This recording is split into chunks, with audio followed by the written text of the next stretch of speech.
Welcome everyone to Comics from the Multiverse, episode 459. I am Peter, and joining me, as always, is Matt. Hey, what's up?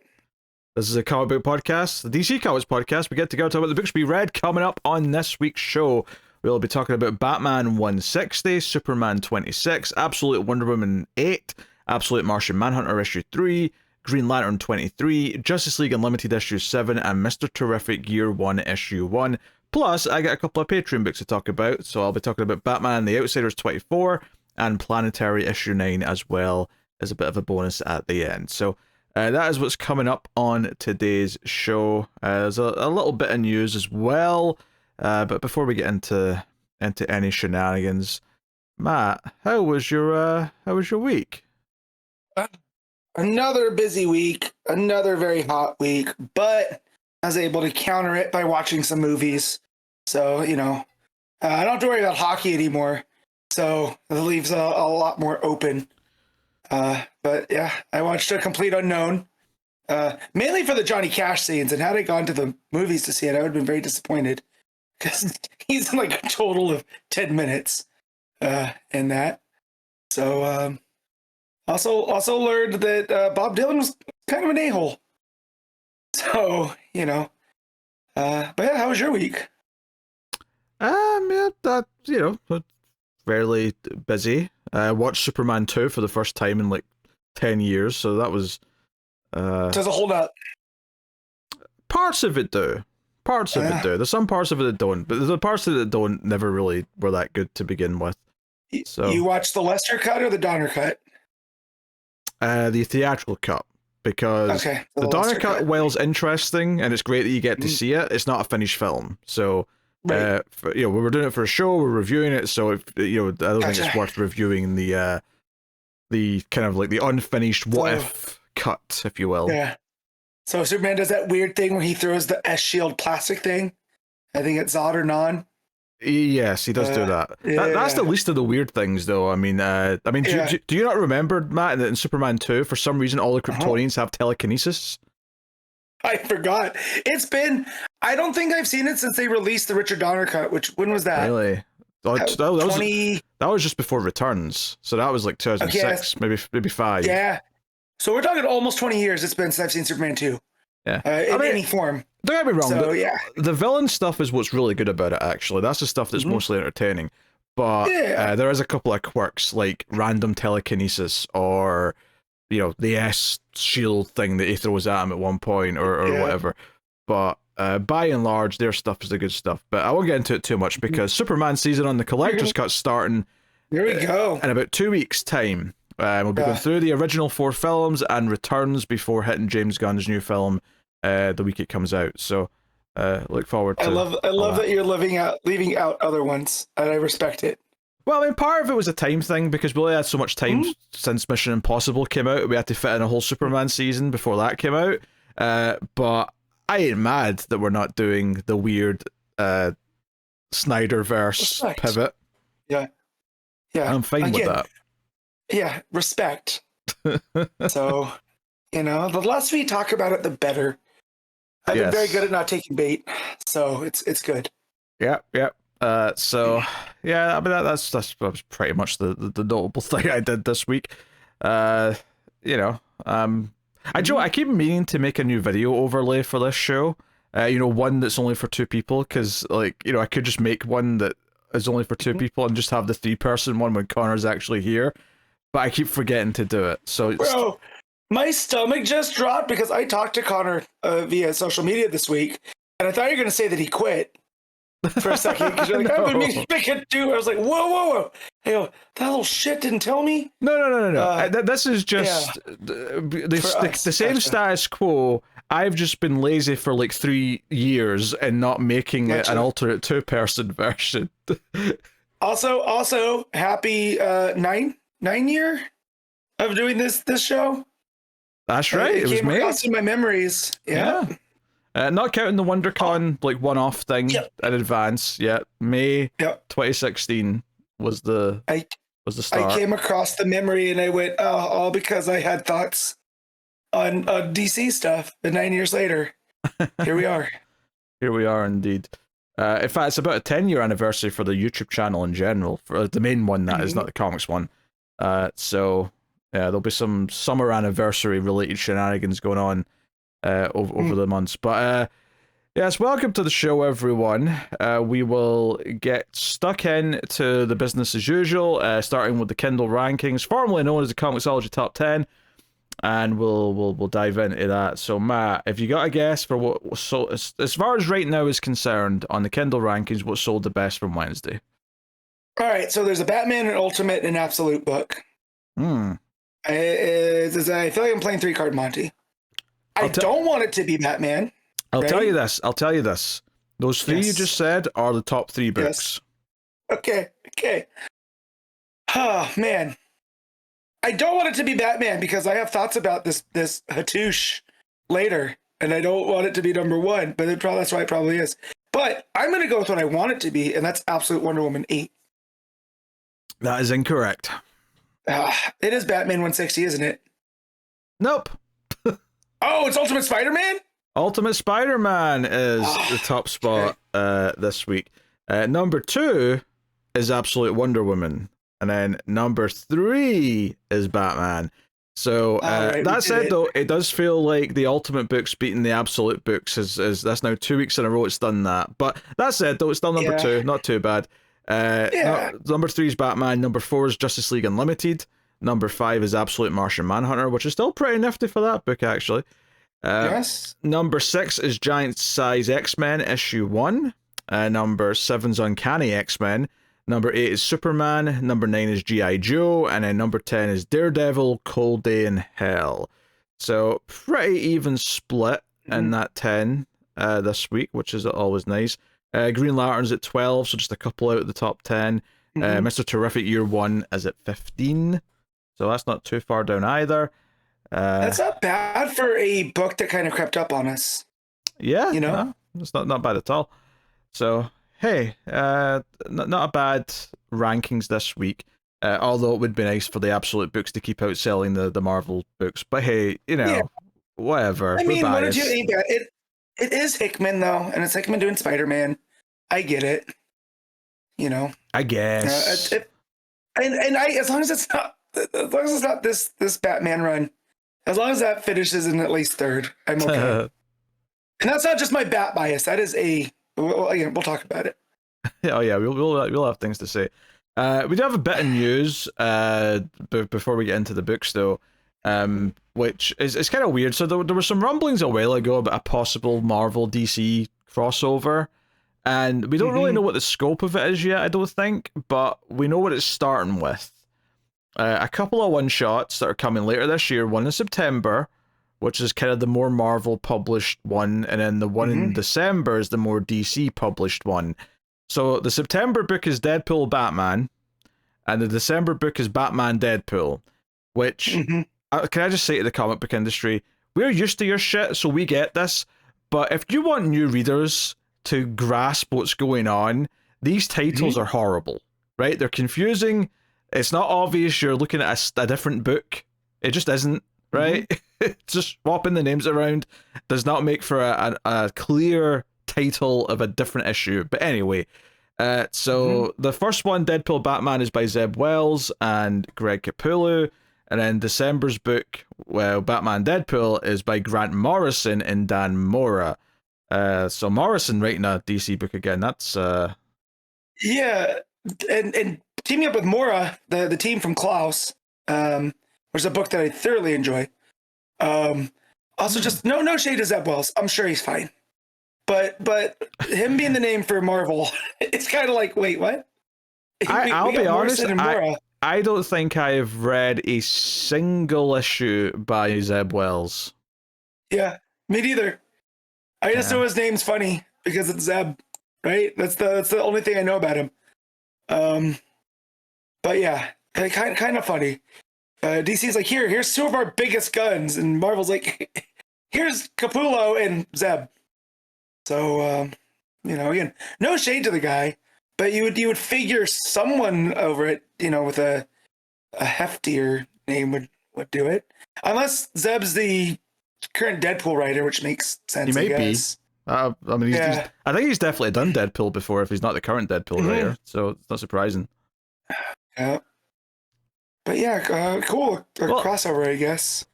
Yeah, I'll be honest. I'm kind of in shrug territory with this. I'm not that excited by a Marvel DC crossover. It's a bit gimmicky, and frankly, Deadpool's not the character I'm excited to see meet Batman.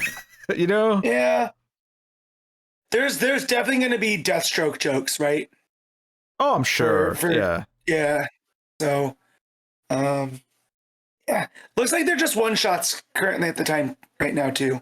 Yeah. They're both one shots, but given that this seems to be the start of something, so I suspect there'll be more one shots. Maybe there'll be a miniseries down the line when they finally build up to whatever it is. But I don't know. I get that Deadpool is actually very popular, and well, he's not Marvel's most popular character. I think that still goes to Spider-Man, regardless of what you say. But I'm not excited by Deadpool all that much, and I don't know.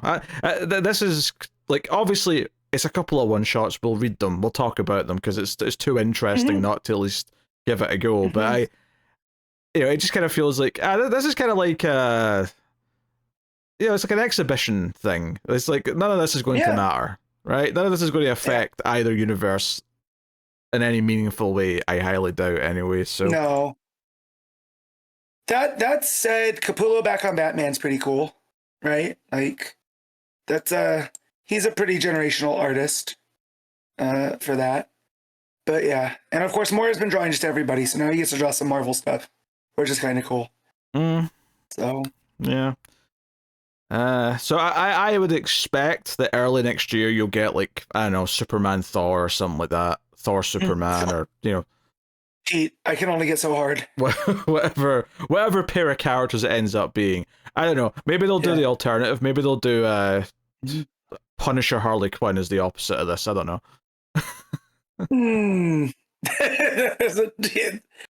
Sure. No, actually, I take that back. Probably Daredevil. If I'm going with Marvel's Batman, it's probably Daredevil's the closest. Okay. But Harley's definitely DC's Deadpool. I don't know if there's any denying that at this point. No. And it would be funny actually, that would make me a little bit more interested than Deadpool Batman, because I would love to see how Matt would how he would react to Harley Quinn. But yeah. I think I would just enjoy Harley's repeated jokes about being blind. I feel like it's becoming thick and fast.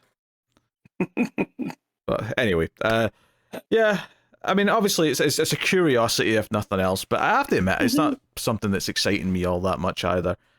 So, and again, it's another thing that we're starting to feel like the 90s are coming back in full cycle, where we have Batman and X books outselling almost everything else, and now we have a Marvel and DC crossover.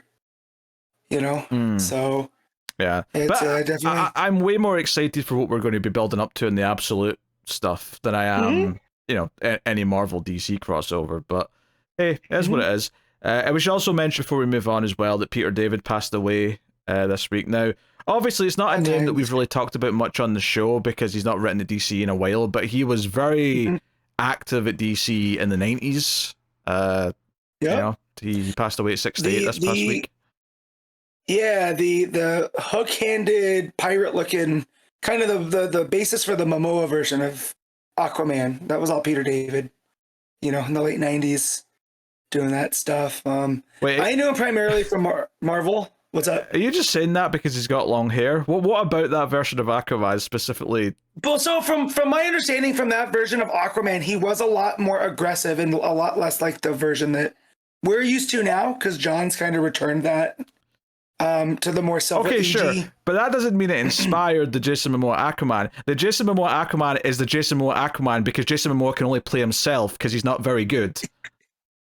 True, but I definitely think there was some styling that went on there that was helped along by the Peter David version. No, he just has long. No, he just has long hair and wouldn't cut it. That's all it is. You're assigning meaning to something that had no meaning. I don't know. From the stuff that I've read from that era, I think it's fair. Because again, he had more attitude. He lost a hand to piranhas. It wasn't this, there wasn't this reluctant king character as much. No, So, I think you're just finding the version that is as close to the movie version as possible and saying that it inspired it. I don't think it did. I think that Jason Momoa Aquaman has very little interest in actually resembling anything that ever happened in the comics. Maybe. I don't know. I'm still going to run with it. But as I was saying before you interjected there, I primarily knew Peter David from his Marvel work. I think he had done Future Imperfect, right, which gave us the Maestro, Hulk. I love that you keep saying things that I don't think of first. When it comes to DC, I think of his Supergirl first. When it comes to Marvel, I think of all his Hulk stuff first. Well, that was, Future Imperfect was Hulk, right? And that set up the evil Hulk and that whole, that whole Hulk run. But then the one book of his that I thoroughly enjoyed was in the mid 2010s. So I want to say 2012, 2013. He had done this X Factor book. And it was so good. He had Jamie Madrox, and it was more of an investigation style book where he was playing PI, and it was noir-ish at times, and thoroughly, thoroughly enjoyable. One of my favorite things I'd ever read by Peter David. So, that he will be missed. Yeah. I've only really read some of his Supergirl. Pardon me. Gesundheit. Also, early Young Justice, right? That was Peter David? Yeah, he did Young Justice, yeah. He had the big run before Johns did. Yeah, that's been on my to-do list, as is his Hulk stuff's been on my to-do list. So he's one of those writers that I've been meaning to get to a bit more for a long time. But sad news all the same. That's just, we're in that era where a lot of the big writers from the 80s and 90s are, sadly passing away these days. So, hey. But let's get into the books. Let's get into things. Batman 160, Legacy number 925. Jeph Loeb writing with Jim Lee on the art. Hatush is back in form. Matt, you seem to enjoy it so much. I do not, Pete. I do not like this book. You could say that I hate this book, especially this issue. Look. I've taken my lumps. I've given my lumps when it comes to Jason Todd. But thanks to different writers, primarily Tom Taylor, we've overcome that hump of Jason Todd, and we've learned to tolerate him. Nobody told Jeph Loeb that. And we've just returned to the worst version of Jason Todd, especially in this book. And yeah, I read this early in the week, and I know it irritated me, but nothing else is standing out. It's just my main irritation and how much I disliked it. Yeah, so, I think it's a fair complaint to say that Jason Todd in this book is just acting like it's 2006 again, or whatever year we're on. It just feels like a Jason Todd that's had no development. It's sometimes we accuse writers of doing this with Damian, where they've not really acknowledged that Damian's grown a bit in the last 10-15 years. And I think this is an even more extreme example of that with Jason, where this is it feels like he's just out the Lazarus pit right now with the way he's been written. So, the whole thing at the start as well, which is Jason Todd telling Jason they need the Joker. It's Hush telling Jason Todd they need the Joker alive, and they're having this whole conversation in the Batcave. But then you have to call everything you've heard into question, because at the end they acknowledge that they know Batman's going to listen to all this. So it's like, hey, was all that real, opinions? Was that real plans? Or was that just Hush messing with Batman again to play more games? I don't know. So the whole thing here with this issue is the idea that Hush has set up traps or something to distract the various Bat family members. So there's an explosion at Gordon's place, which gets Babs to go running after him.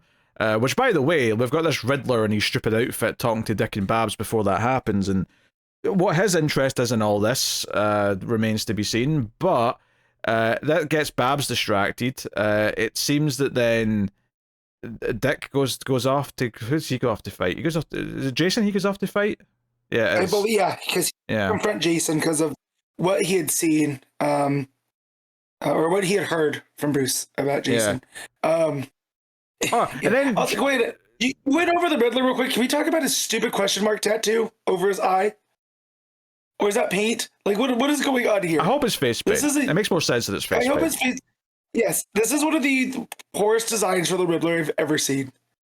It's almost as bad as the damaged tattoo in the forehead from the Suicide Squad movie from Joker. Yes. Well, and we know it's a Jim Lee design because the very high collar on his jacket.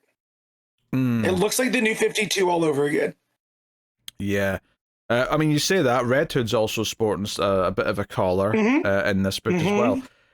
So when Dig's fighting Jason, Joker wakes up finally from his his injuries, and he says something really weird. He says, "Ooh, I've always wanted to use this line," and he says, "Which one of you is faster than a speeding bullet?" Is there meant to be a joke there? Because he's talking to Nightwing and Red Hood. Like, what? That's a Superman joke. What? Yeah. I don't understand. Also, you're telling me that Joker's never said, "Are you faster than a speeding bullet?" at anybody? It's the easiest joke. So that didn't line up. I don't know. It fell flat for me in every conceivable way. Also, did Bruce fix his jaw? Because last time I had seen him, his jaw was hanging half off his face. And that takes a while, right? Like, people are gonna have their jaws wired shut. Sure. So how is Joker talking is my main question. Oh, you mean Joker had his jaw hanging off his... Yeah. You said Bruce. Oh, no, yeah. I didn't... Okay. So originally, what I meant to say, because this book is, again, terrible, was that did Bruce fix Joker's jaw, right? Because now Joker's talking. And the last time when he was, laid up in the Batcave, his jaw was hanging half off. So, I don't know. So Batman goes to investigate like a pharmaceutical company or something like that. I think it's the Wayne med it's a building. Piece of Wayne. Yeah. Because the metal used in the scalpels is like this special metal that his dad used to use. We get a little flashbacks, the whole thing. But he goes there, and this woman who's working there, within like one page, turns round and starts acting like a villain and fighting him. And I was just rolling my eyes so hard. I'm like, look, why did you even do the thing where she pretends to just be an employee at Wayne Tech if it's only going to last one page? What's the purpose of this? I like to think that she just sits there all day waiting for Batman to show up, right? And now it's like, oh, now's my time. Now I get to do the cool stuff. But it's her regular 9 to 5 normally. She had to go through the... But if she's just going to start fighting anyway immediately, then why have her be an employee? Why have her not just be there at the same time? She's already broke in for some reason or whatever it is. But we go through this as if, it's almost like it's setting her up to be this character who's going to be like, okay, we're going to suspect her for the arc, and then she'll reveal that she's a villain, 2 issues later, 3 issues, or at the very least later in the issue. But... like, she exchanges, 2 panels of dialogue with Batman, and then immediately the claws come out, and, she's, the art here as well, I know she's got, super arms or something, they're all sort of, liquefying and stuff. I don't know what they're doing. It's very T-1000-esque. Yeah, it looks weird, regardless. Yeah, also, it goes, so he comes to the window, and she's like, how can I help you? He hands the scalpel, and her answer is like, oh, my friends call me Armory. And I'm just like, nobody calls you that. And then, boom, we're not going to be friends. Was that not your name then? It's very, very not good. Yeah, the big guy with the Ultimate Warrior hair shows back up again. Well, what else are the screen of us? Yeah, brother, no, it is. I didn't think of it like that, though. Isn't his name Silence? Because I think that was he was a kind of cool character. I like the vibe that Silence was working with Hush. But yeah. Yeah. Also, anyway, Damian jumps in with Bane and tells Bane to go get the bad guy, and Batman, of course, is like, "Wait, why is Bane working with you? What's going on here?" And then the cliffhanger at the end of the issue during this conflict is that Hush has grabbed Damian, a character who notably wasn't around when Hush 1 happened, because that was before Damian's introduction, and he holds the scalpel to Damian's neck, and says that Batman's going to have to make a choice, that tonight 3 Robins are going to die no matter what choice he makes. The idea being that all 4 Robins are in jeopardy, which doesn't really add up because 2 of them are in jeopardy together with Joker. So technically, if he picked one of them, he'd save both of them, I assume. So that's not entirely accurate, Mr. Hush. But here's the thing with this, is that I didn't bother reading the whole interview, but I saw a little snippet of an interview this week from Jeph Loeb, and I assume he was just kind of joking, but he was kind of teasing that, some characters might die. And he said, we're going to solve the Robin problem. Like, the insinuation being that there's too many Robins and we have to whittle them down a little bit. And I'm like, that's not a problem. It's not been a problem in years. Like, there's one Robin, technically, right? Red Hood's been his own thing for ages. Nightwing's been his own thing for even longer than that. Tim's the only one who's kind of in a weird, like, middle-y ground, arguably. Yeah, but he's in that lost generation with Connor and Cassie and, and that's just a general problem. It's not a Robin problem. It's a generation of heroes. It's a late 90s generation of heroes problem, but oh my God, I wish you'd never said anything because now I hate this even more. No, I'm fairly certain they're not actually going to kill a Robin, unless it's Jason, in which case, fair enough, go for it. I don't mind. He's not a Robin, I would say, so I guess that's okay. That's a loophole. But, there's no way they kill Dick. He has his own book, Yeah. God. I mean, also Batman and Robin exist as well, so Damian feels pretty safe. All Damian's things probably considered. safe. So that leaves Tim or Jason, and let's be honest, I'm much more fond of Tim. So, no, there's no Robin problem, but Batman has a Jeph Loeb problem right now. Okay? So, like, let's not do that, Jeph. We all have a Jeph Loeb problem right now. Oh, God. Yeah, I didn't like the way this plot progressed in this issue. I don't think it had that much flow. I think Hush just feels, I don't know, like there's nothing that exciting about him. He's just there, wearing his bandages. Like, I don't feel like there's any actual threat from Hush. Up until the last page, of course, where he's got a scalpel to well, it's not even about like threats specifically. It's just it doesn't feel like everything about this story and the reintroduction of Hush from the very first second Batman had the thought, this must be Tommy S. Elliot, this must be Hush. It felt weird. It felt weird that was how we start off that line of thinking, is Batman just having the hunch and it just being something in the middle of an issue we take for granted. Almost to the point where it felt like it was set up for a swerve, like it was a setup for him being wrong or something. But it's not. He just shows up like it's nothing. And frankly, this whole working with Jason stuff is just tiring. And I'm not here for Jason just feeling like he's reverted back to 2006 or whatever year that was. And I certainly don't necessarily like this whole Hush is going to try and kill a bunch of Robins stuff. I don't know. It just none of this is working for me, and then that's before we even get to this weird version of Riddler that we've now got to put up with in here.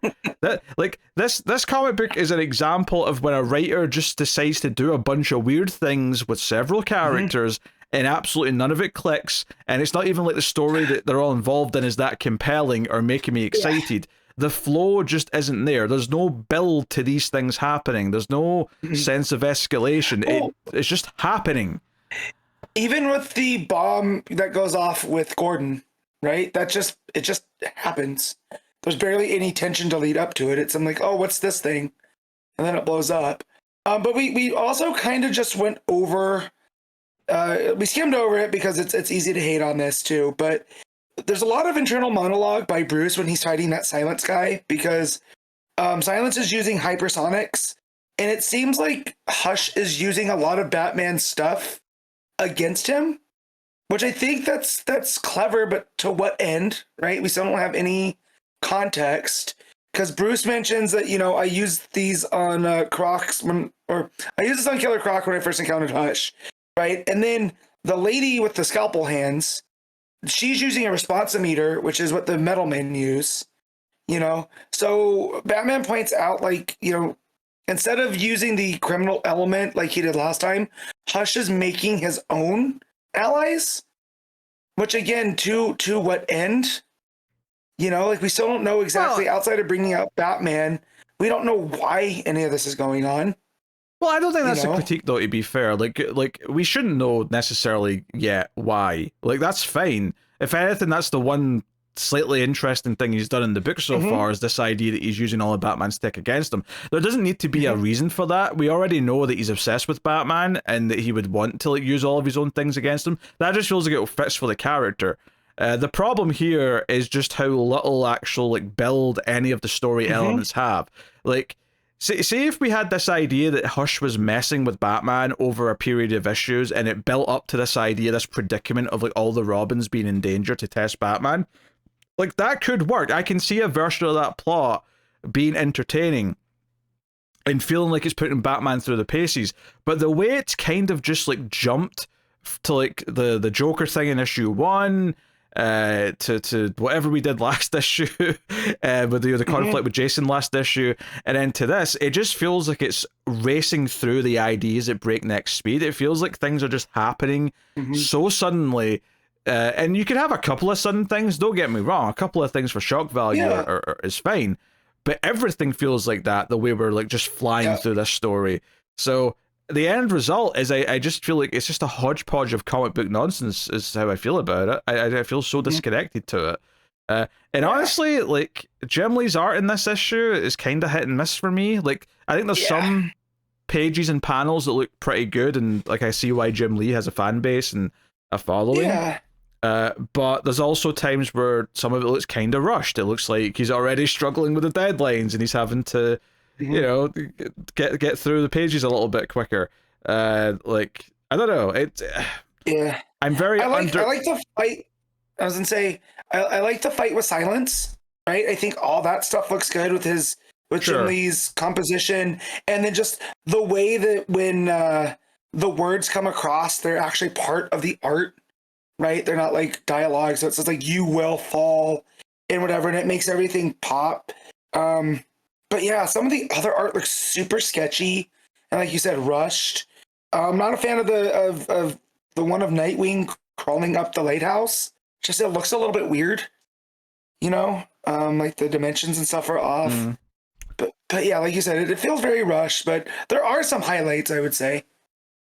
Yeah, and I hope that this whole Damien with Bane stuff is something that's, you know, went through editorial and they understand the larger context of it, and it's not just some really weird random thing that Loeb's doing. Obviously, there was some interactions in the Batman and Robin book with the Dinosaur Island stuff, so hopefully it's something that's meant to naturally follow on from some of that. But I mean, we'll get more context next issue, maybe, if we're lucky. Hopefully. That's the thing. When he showed up with Bane, I was like, whoa, why? Like, yes, there's the Batman and Robin stuff, but that's still, like, Damien still feels guilty kind of for the death of Alfred, right? And Bane was the dude that killed Alfred. So that's a very weird pairing for me. Like, that like, shocked me huge, and not in a good way. Here's the thing. If I was enjoying the book, I would be intrigued by this pairing. I'd be like, oh, how the hell did that happen? I'm interested. I want to know what the story is there. But I have so little trust in Jeph Loeb doing a compelling version and reason for why that's happening that it's hard to get remotely excited. I just look at it and think, oh, this is something else that's going to be disappointing. Yeah, I can't believe how far apart this and the last Halloween are. Just in quality. It's wild. Yeah. And to be fair, it's not like Last Halloween is anywhere near as good as Long Halloween, for example, but it's definitely much better than this. But they're both coming out at the same time, right? And just one feels like it's been fully thought out, and this just feels like he's throwing stuff against the wall. And just, you know, like it doesn't feel like if this was a Black Label book, I'd feel a little bit better because then stuff's out of continuity and he has that free sandbox to play in. But the fact that everything's supposed to be in continuity because it's the main Batman book, it feels off. It feels like we're looking into a parallel dimension, you know? I mean, we'll see how in continuity it feels afterwards when it's ignored completely. Yeah. Which it feels like it might be. I mean, that said, though, maybe they've given them the green light to do something big by the end of the story that will have a lasting impact, and we'll have to just kind of accept it however it ends is in continuity. Yeah. But right now, it does not feel like it's really in the current continuity all that much. No. How do you like Lee's art on the last page with Hush and Damien? It's all right. I don't have any over gripes with it. It's very it's full page spread, so it's very detailed and there's a lot going on there. Gotcha. So no real complaints. No, none there. I think that's another. His full page stuff looks a little bit better, but that was just a weird way to go out on. Like I get the cliffhanger part, but this big old full page spread too. I was like, okay, they're doing different things. That said, though, I do think Jim Lee has the problem with drawing women that some artists, especially artists from back in the 90s, used to have, which is that, how do I put this? The suit just kind of hugs the entirety of the boobs, and it looks weird, and like, you know, clothes don't tuck up there like that. It's just, obviously I'm talking about Babs here, because she's the only woman in the book, pretty much. Well, other than the villain lady, but she's got a... Yes. Well, she kind of has that problem as well, actually. She looks very... She does, no, she does too. That's in fact who I thought you were talking about, because I kind of forgot about Babs. The weird thing is, though, is that it almost bothers me more with a character who's like a recurring character, because I look at her and go, oh, that's weird. They've drawn her like kind of more like overly sexualized, and it sticks out more because she's a recurring character that I care about. Whereas, it's still guilty in the villain character, this Amori that here. It's like, okay, but she's like a character who's going to disappear after a couple issues, and I'm never going to see her again. So it doesn't like plague my brain quite as much. But hey, all right, what are you giving Batman? 4.5. I'm gonna go with a 4. Yeah, it's a train wreck. We knew it would at least be an interesting train wreck, which I guess it's still living up to that, if nothing else. Yeah, like when I went on Blue Sky and I was complaining how much I didn't like this because I was struggling getting through this. And someone goes, "Little did you know you made a monkey paw wish when you said no more failsafe." And I was like, you know what? At least our conversations around the failsafe stuff, I enjoyed our conversations. This, not so much. You know, this feels like we're just bagging on stuff, and with failsafe, it's like, you know what? Hold on, this is silly, but you know, but at least, I had fun with you and Connor talking about that as it was going. This not so much. Superman 26, Legacy number 869. Joshua Williamson writing with Sean Izaakse on the art. So, Lois seemingly lost her powers at the end of all the stuff going on last issue. This issue kind of kicks off the next arc, which is called Superman Red. Did you also say Eddie Barrows and Eber Faria? I just heard you say Sean Izaakse. I did not. They weren't listed on League of Comic Geeks, but if they're also there, Gotcha. That's fair enough. Yes, they are. Because I'm looking at the title page, and that's why. I just want to make sure I didn't miss that. No, that's fair enough. So gotcha. Lex is in prison, and Lena's kind of pissed at him for, killing the Lex clone, having made the whole clone to begin with, all that stuff.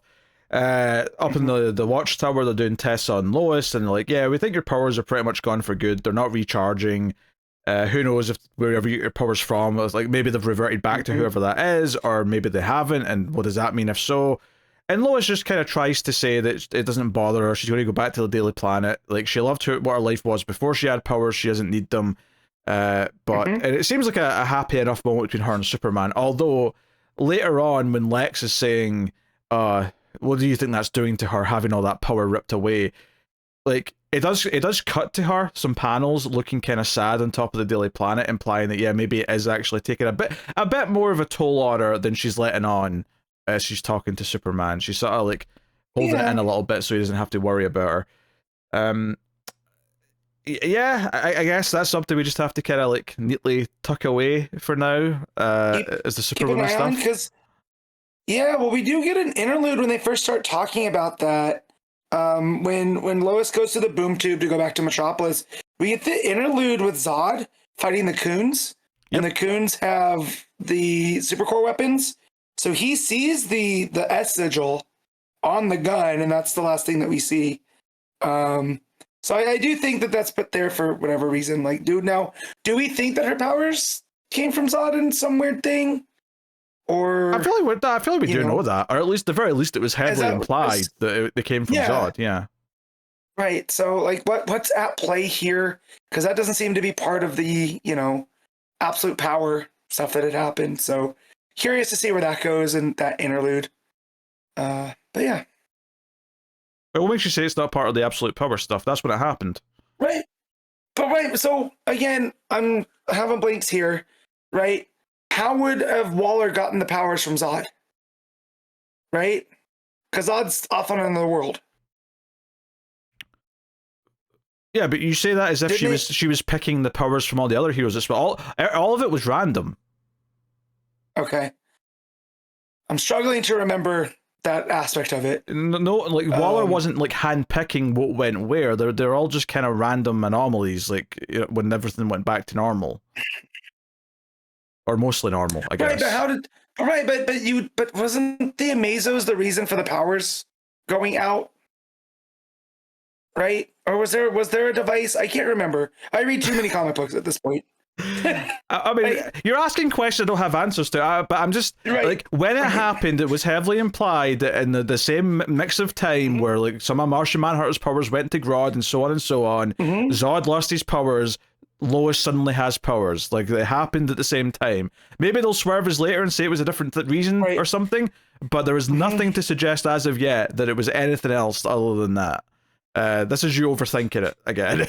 Well, yeah, but I'm definitely thinking, because I think there's more, again, with that interlude, there's going to be more to it, I'm sure. Well, them just going away when they do, right? Like...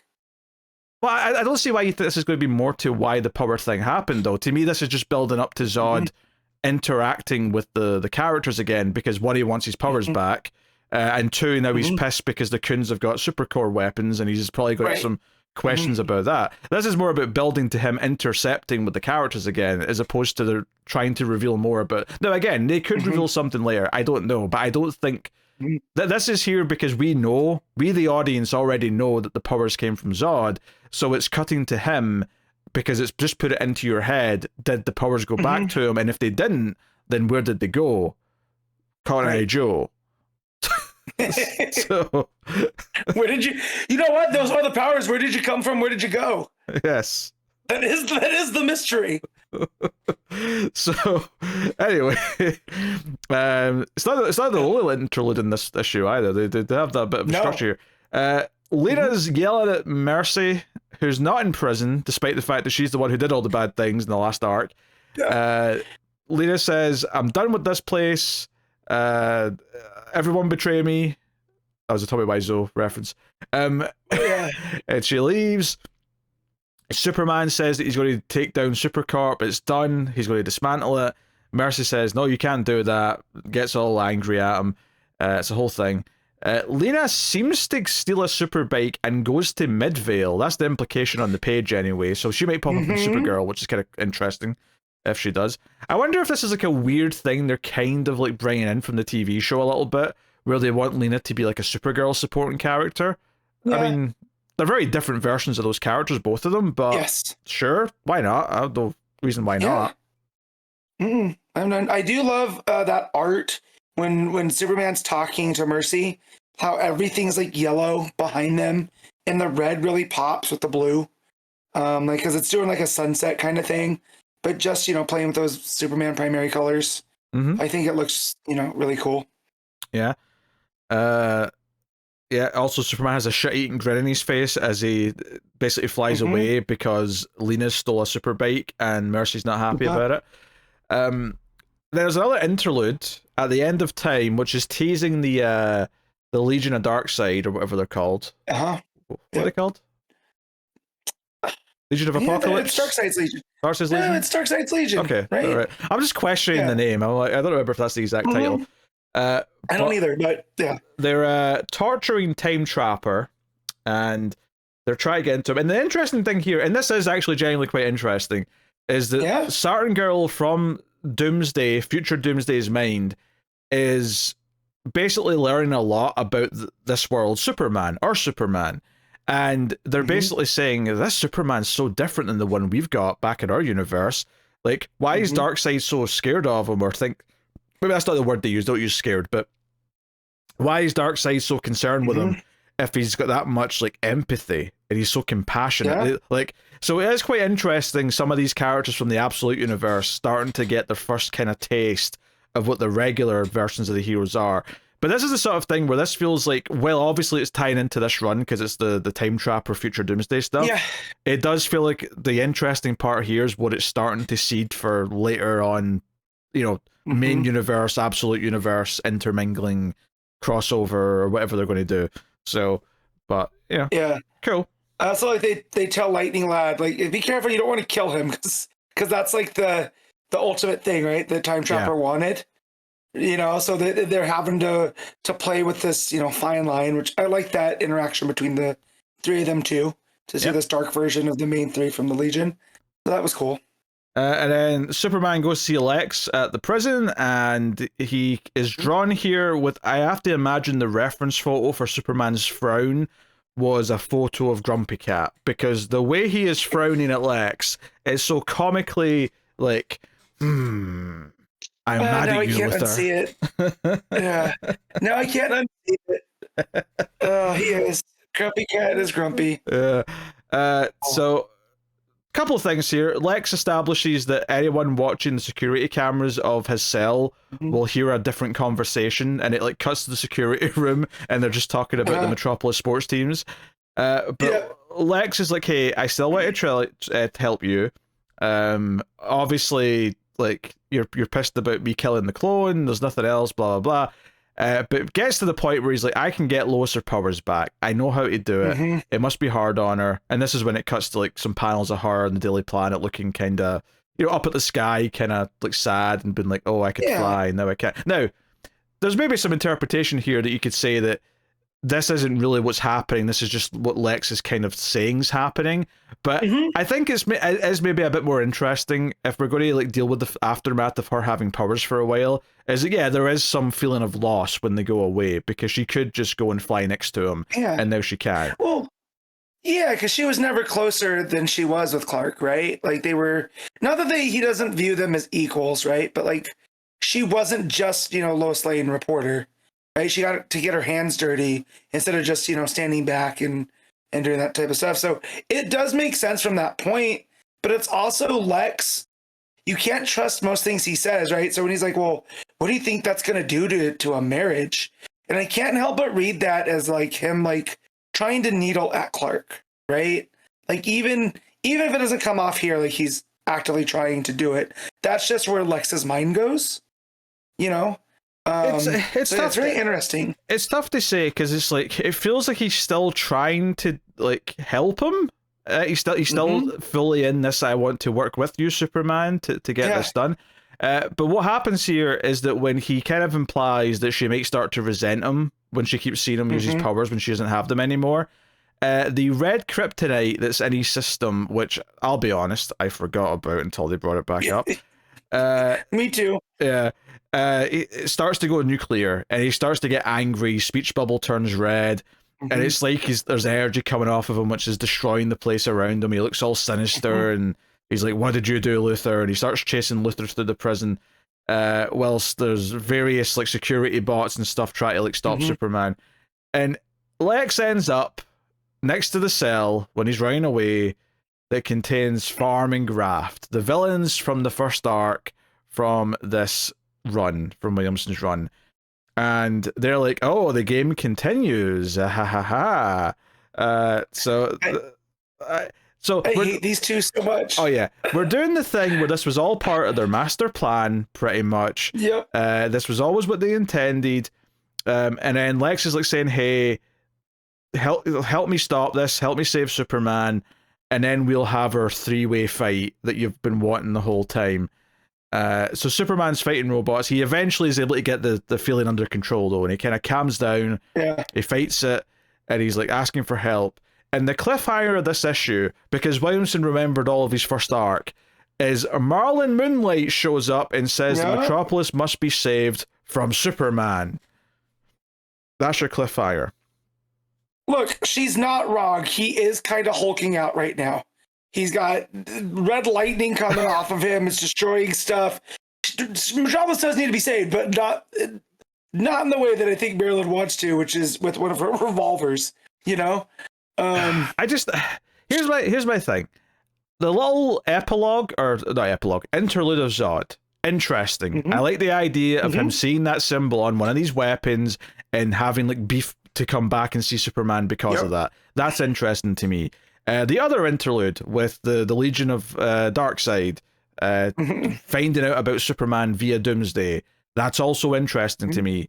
The main plot, however, other than maybe Lena going to Midvale where Supergirl's hanging out, that's kind of interesting actually. But the main plot is Williamson just going back into all of Williamson's things, which is Farm and Graft, or Farm and Graft, whatever you call them, and Marlon Moonlight. And I'm so disinterested in all these concepts because, like, they never got intro. Like, Moonlight was kind of like an interesting idea to begin with, but then it just kind of, she kept fading away for long periods of time, and then when she showed up, it just kind of felt like, I don't know, they've not made her exciting yet as a character.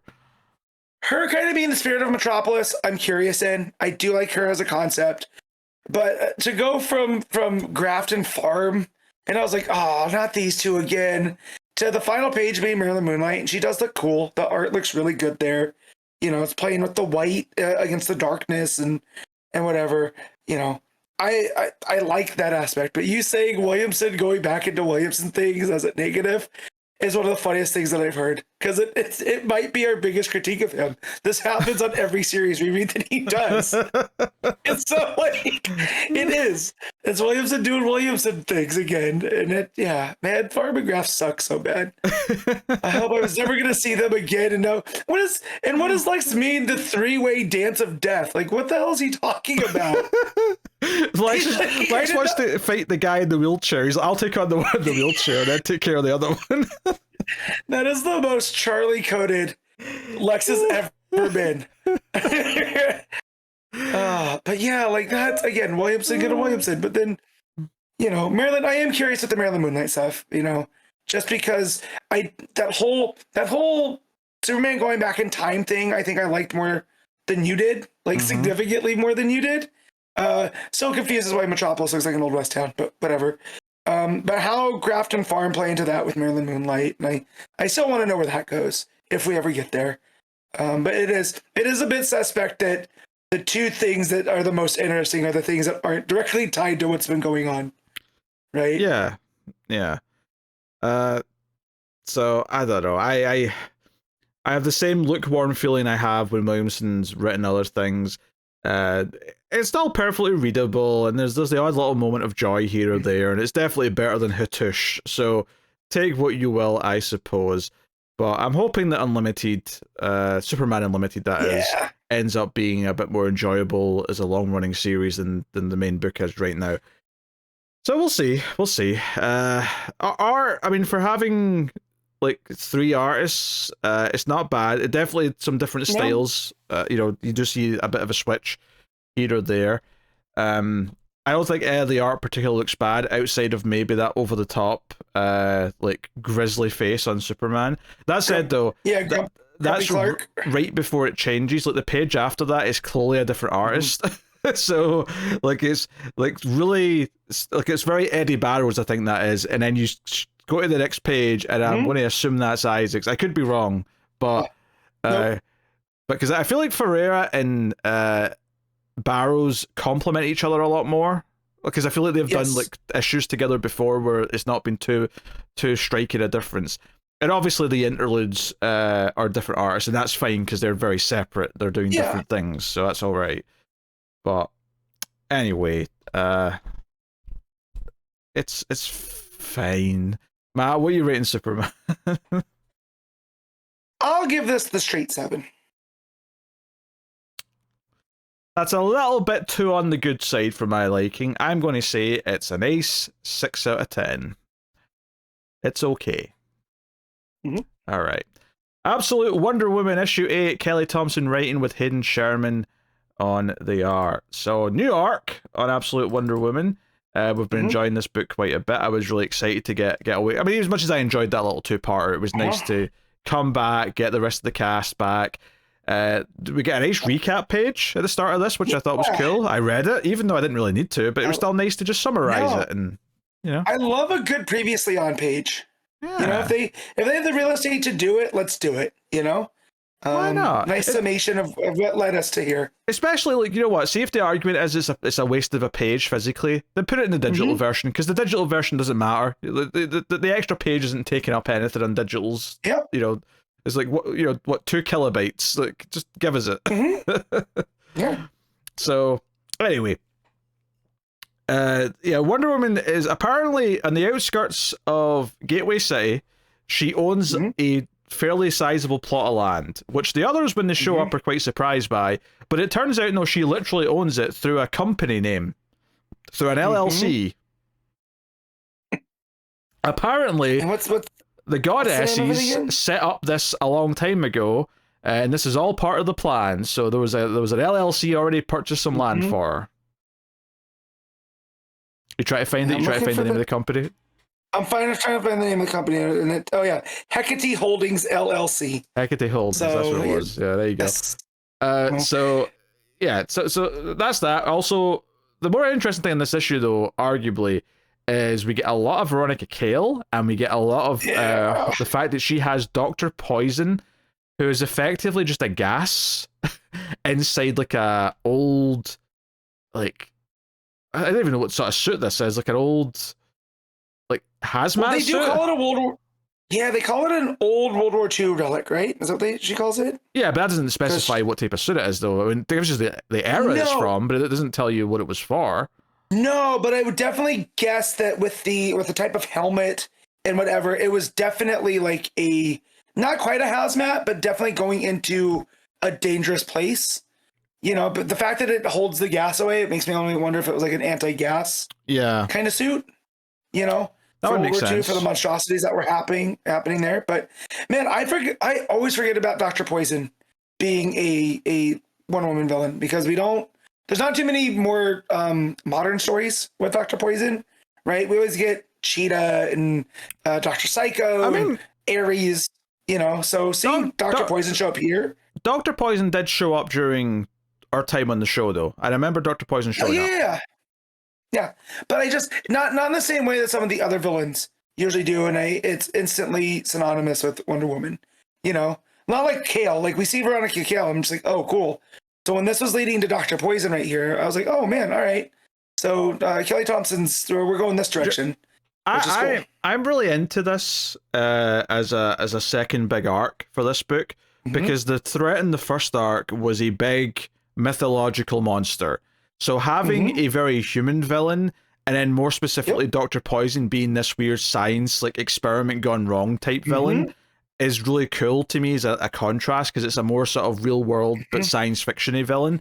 And I think that's kind of cool. I like the vibe, I like the look of the suit, this idea that they're doing various testing, and like Veronica Cale's doing the whole cake is a lie thing where she keeps promising a better suit, but when she mentions it to the employee who's like running the room, like the employee kind of seems to imply that there is like new suits available already. Like Veronica keeps telling Dr. Poison, we'll have maybe one in a couple of weeks, like it's coming soon, we're working on it. But no, they've already got it. But for some reason, she doesn't want to give Dr. Poison the new suit. Like, she's got Dr. Poison just sort of working with the cake is a lie kind of philosophy.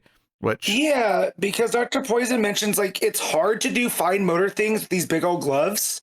It's like, if you really want me to do more work, like a nice, you know, smaller hand, you know, whatever, like gloves would work. And so it's like, well, what's Cale up to? It definitely drove the mystery of like, why is she denying the suit? Yeah, I felt like it's definitely a control thing of some kind. We don't have all the context yet to understand exactly why yet, but it does feel like a control thing. And so, I mean, this all obviously comes back up later, but I like the vibes of all this, the secret lab, Cale being the one in charge. All that was cool. When we go back to the others, though, it's Steve and the ladies finding where Diana is, and Diana does like a spell, basically, to form the well, it ends up being called the Heron, right? But she basically forms it like the Fortress of Solitude, but it's not crystals. It's like, it's concrete. It's like circular stone from the earth. Yeah, circular strips of stone coming out of the ground and forming this very elaborate looking, building that wouldn't look out of place on Themyscira, right? It's that kind of Pantheon style, like godly type of structure. Lots. But I love the amount of arcs and clean lines and curves that it has, right?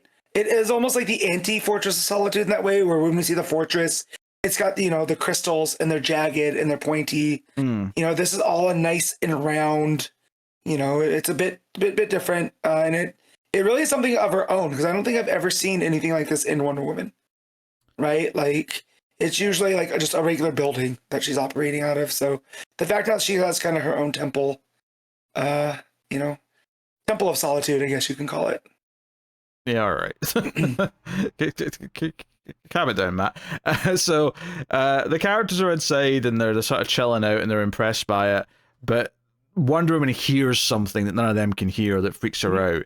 Because one of the things that came up in the Veronica Cale section is that they were able to record some of the sound that the Tetracide was sending out, and Cale gave it to Dr. Poison, so it's like, oh god, what are they going to be able to do with that? I mean, it's just a recording, but can they sort of like reverse engineer it? Can they make their own version of it?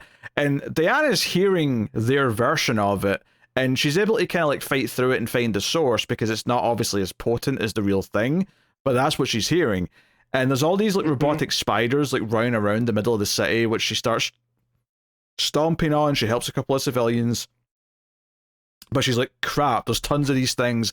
I have to try and like make myself a target, lure them all towards me. So we get some great art here where she takes like a test tube of some magic potion or something and breaks it on herself, and it makes like almost like a big flaming kind of like avatar like around her, which attracts all these little spidery things. She essentially becomes like a bug lamp, right? Like she's drawing them all to her. Yeah, so they all come to her, and she kind of does some spinning around, makes them all fly away, and she's able to locate the source. They're all climbing up this unfinished building, up top to this building, and she goes up there to see where it's coming from. So again, some cool art of her flying up the side of this building, but you can also see the robotic spiders crawling up the wall at the same time. I say wall, I should say scaffolding. The skeleton of the building. But when she gets up top, Dr. Poison's there, and Wonder Woman's ready to like start throwing punches. She's pretty pissed. She thinks this is monstrous, that someone using this stuff to do something evil already is like shocking to her. Like she expected retaliation for like showing up and changing things in the world, but not this quickly and not this nastily. But Dr. Poison's like, wait, don't hit me. My name is Dr. Poison, and you're going to want to hear me out. And Dr. Poison claims that there's an Amazon somewhere, that there's another Amazon that's not her, and Diana's eyes widen, and that's when the book ends. And it feels like to me here, Dr. Poison is going off script and doing something behind Cale's back. That's the impression, because earlier on, Dr. Poison requested some like outside time to get some samples or something. They said. So I think what's happening here is that Dr. Poison's used this as an opportunity to try and like tell Wonder Woman something. So does this mean that Cale has like an Amazon locked up like in a secret lab or a prison somewhere, and this is like, what this is building to? But it does feel like Dr. Poison's possibly a frenemy in this version, but we'll find out. Yeah. But that always, isn't that like the most common thing when it comes to the Wonder Woman villains? They all start as a frenemy, and then they find themselves on the opposite end of Diana for reasons. Because I feel like it's always Diana's compassion that, she doesn't make enemies that easily, right? So I also, if that's what it is, like an homage to that kind of thing, I think that's also smart. That we're getting one this early now. But yeah, the idea that it's called Area 41, I wonder if that's another thing, like yes, we have Area 51, right? But I wonder if that's a reference to, Wonder Woman's first appearance or something. And 1941 sounds about right. I don't know if that's the exact year, but it right? sounds Yeah. if you tell me it's 1941, it sounds plausible. Mm-hmm. So, but and it seems like they're part of some big government organization because there's a big seal, right, on the ground. But it also looks like the elevator lobby, right, when we first see Kale in Area 41. It almost looks like the elevator lobby from Cabin in the Woods. With a bunch of these doors in, so who else does she have here, stationed in here? Is this how we're going to meet some of the other Wonder Woman villains that we come to think of? And then the other thing that really stood out to me is Barbara, right? When they're trudging through the foliage in this forest on the outskirts of Gateway City, she sees that stack of stones that Diana ends up using as like an altar to build the hair on. And she wants to touch it, but she can't. Diana stops her. And then she needs everyone to clear out so she can do this ritual, so because it has to be pure. And Barbara's talking to Steve, and she's like, I appreciate, that you're excellent following orders and whatever, but I have a brilliant inquisitive mind. And he is like, that's great, but keep going. So I wonder if that's sowing the seeds to how she ends up becoming Cheetah. Right? She wants to be a lot more hands-on, and it's coming from this place of curiosity and, wanting to know more about Diana and all this other stuff. So I do like that was put in here. Yeah, no, I think it is. I don't know if it's necessarily going to be like a conscious choice to become Cheetah, though. I could see it being more she ends up doing that by accident, but it's her curiosity and desire to know more things that leads to it. Yeah, that's what I'm talking about. Like, it's her nature. Right? She wants to be hands-on. She wants to find all this stuff out, So I like that character spot is put in there. And I like how I love this group of friends already. Like we don't get much more than we have, but it already feels like a solid group, weirdly, in the couple pages that we get them in. So, props to Kelly Thompson and Hayden Sherman for getting that vibe down. But in a lot of the greens in the background too, the first arc was all in the city and in hell. So there's lots of reds and grays and all of that. So them being in the foliage, and surrounded by it, it almost gives it a different tone. So, but man, I really love this book. It's so good. Yeah. No, I mean, I think this issue is kind of perfectly structured in the sense that, like, obviously you're setting up her home base and that's fine, but for me, the expert crafting here comes from the Kale stuff at Area 41, the setup of Dr. Poison, which feels like, okay, this is setting up stuff for the future. So the reveal at the end of the book that Dr. Poison's behind the thing that's going on that's attracted Diana to the city is a nice little surprise that makes the book feel like it's come full circle, where it's like, okay, that wasn't just setting stuff up for the run later down the line, that was actually going to pay off by the end of the issue. And we have just enough to make it intriguing. Why would Dr. Poison be contacting Diana? And maybe, again, this Area 41, maybe it has an Amazon in there somehow. Especially since everything in this book has led us to believe that she is the last of the Amazons. So, very, very, very well done in that sense. And I do love the focus feeling very different to that first arc where it was all this big giant monster. It was all this big spectacle. I like that this is a little bit more, a bit more personal and a bit more low key to sort of start building up the kind of the sort of threats that she's going to find on Earth, because the threat in the first arc was very much something that came from her mystical world. Here it's like, no, all these threats we're now exploring are all stuff that are coming from on Earth and people on Earth. So I think that's a really good way to like make it feel fresh and make us feel like we're exploring another dynamic, another element of what we're going to get in this book. Yeah, that's what I'm saying too. And then you have, kind of mad scientist of Kale, right, going against this very magical version of Wonder Woman, who does magic spells and stuff. And it's just not the mythology like in the mainstream DC, and it's not just the being from myth and antiquity. It's, she's doing the magic, and how's that magic going to go up against science? So I really like that, seeing where that's going to go. Yeah. So no, I mean, I think this was a great issue, and it really kind of made me excited for the ongoing larger narrative that Thompson's building for the world that she's making for this Wonder Woman, because it feels like there's just all these elements that are kind of coming together, and it's the thing that I was maybe missing a little bit in those last two issues, because it was so separate again, because it was just, you know, in hell. So this to me was like, okay, this is exactly what I like about this book. I'm glad we're back in the main world and we're doing the supporting cast, we're doing building more of the villains and what this new mythology is going to be. Super into it.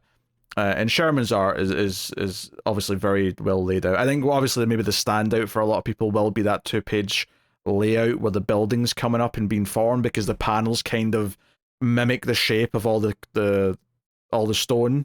It's all these curved panels, so it gives you that real impression of movement as they're all coming up and forming the building. So really smart stuff. Good. What are you giving Wonder Woman, or Absolute Wonder Woman, I should say, Matt? I mean, it's a 9. I thoroughly enjoyed this issue.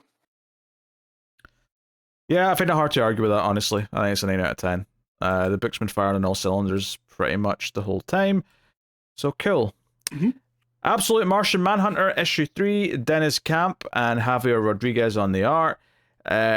So this has also been a very solid book so far. It's been very surprising, and I am happy to say that I think this issue continues that trend. One of the things that the book keeps doing, which is keeping it very interesting to me, is just how kind of dark it is. Like, yeah, this I wasn't ready for this one to be about lighting people on fire. Yeah, so the last issue had a shooter, a mass shooter, right? A shooter, and it represented that in a very interesting way. This issue is about the fact that, at least to begin with, 24 homeless people have all been burned alive, and it was all done simultaneously. So it's not like one person's went around and set a bunch of people on fire. 24 different perpetrators all set people on fire at the same time. And that's what our man John Jones and the Martian Manhunter, that's kind of what they deduce when they're talking to the other detective when they get to the crime scene and all that. And there's just a lot of great things in the art. There's like a panel here that I loved where John's down looking at the crime scene, and the Martian is, like, again, obviously he's just in his head, but it's represented to us as him standing up and looking over his shoulder, and it's just such a like a weird alien thing. And we're getting to that point now where we're getting both narration from John and the Martian, and the Martians are a little bit jumbled, but John kind of explains that, oh, he's still kind of getting to grips with English, so it's not completely fully formed yet. So you got all that going on, and then it just gets darker from there, because this all feeds into the overall narrative that we've been building now, which is that all these people lighting these fires don't know why they did it. They're very confused, and they all have these white clouds around their head to insinuate that the white Martian told them all to do this with these powers. And that's what we're kind of building up to. So it feels like it's building its larger narrative, but each issue has felt so focused in like how it's handled everything. Well, it feels like a case of the week, but they're giving us just enough breadcrumbs for the larger picture, you know? So, which I appreciate. And like, yeah, that image of when they're in the interrogation room, and John's looking at the guy, and there's the white smoke around his head, and the Manhunter's behind him, and it just says partner. Just that whole dynamic of John Jones and the Martian being, you know, partners. I like that continues, and it's starting to become more of the focus that they're working together on this to unravel whatever the white Martian is. And it's a relationship that's progressing, because John even says early on that he's starting to get comfortable with the idea of talking to him, like this voice in his head. He says that it should make him feel crazy, but the Martian keeps telling him that he isn't crazy, and for some reason he's believing him. So it presents this very interesting sort of like mentality that he's got right now because of this weird situation. And then you've got all of the personal stuff where like the Martian's like sitting in the middle of the couch, and you've just got all these different thoughts coming from the wife, which is like, oh, if I left and went to live with my mum, would he even notice I'm gone? And like the implication being that he's getting all these thoughts via the Martian. He's hearing all these bad things she's thinking about because things aren't so great right now, and you know, but is not like working up the courage to actually like talk about it or fix it in any way. So yeah, the one that I like is when he comes home. There's all of these different like thought forms, I guess you could call them, on his like front lawn. It's almost like they're being drawn to him because of the Martian, and he's like stepping around them, and they start to take different forms. You can kind of see, but when it gets over to his wife and she's looking out the window, he's just kind of stepping over nothing. And so I really just like that we get his perspective, but what other people are seeing. You know, it really ties it back to the real world in a very good, fun way. Because in a very dark issue, having a bit of levity helps a whole lot. Yeah, it's balancing its tone really well. And, you know, when things then get back into the plot where he gets the call and then he looks outside and there's fires all over the city and the smoke in this full-page spread is rising up from all these separate fires and made one big smoke cloud in the sky. And there's just vaguely the shape of a face in it. It's basically just a couple of lines that kind of look like eyes and a mouth. And it's like, that's the White Martian right there. That's what the White Martian is going to vaguely look like when we get to see it more properly. Yeah, it's good stuff, and it's basically the fires have escalated now to people setting houses on fire rather than people. And sometimes it's someone else's house, sometimes it's their own house, sometimes it's kids setting a playground on fire, but there's just all these fires appearing everywhere. Yeah. Well, and also the concept of when he's talking to the Manhunter, when John is, in that he's like, well, what does the White Martian, why is it doing this? And Manhunter explains, like, can't explain it.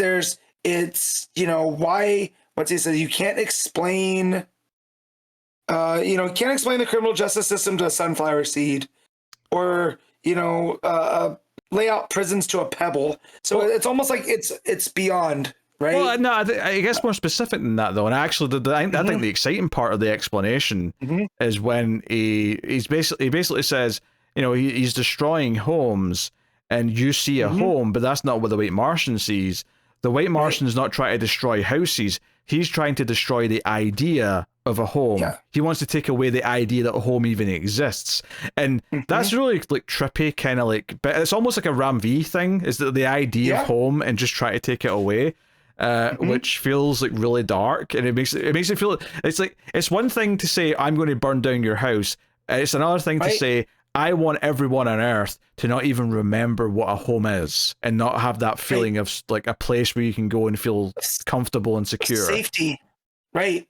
Because that was the thing that he said, that with his Martian powers, he, you know, the first person that we see that was burned, the homeless guy, his name is Big Al, his last thought was, I want to go home, right?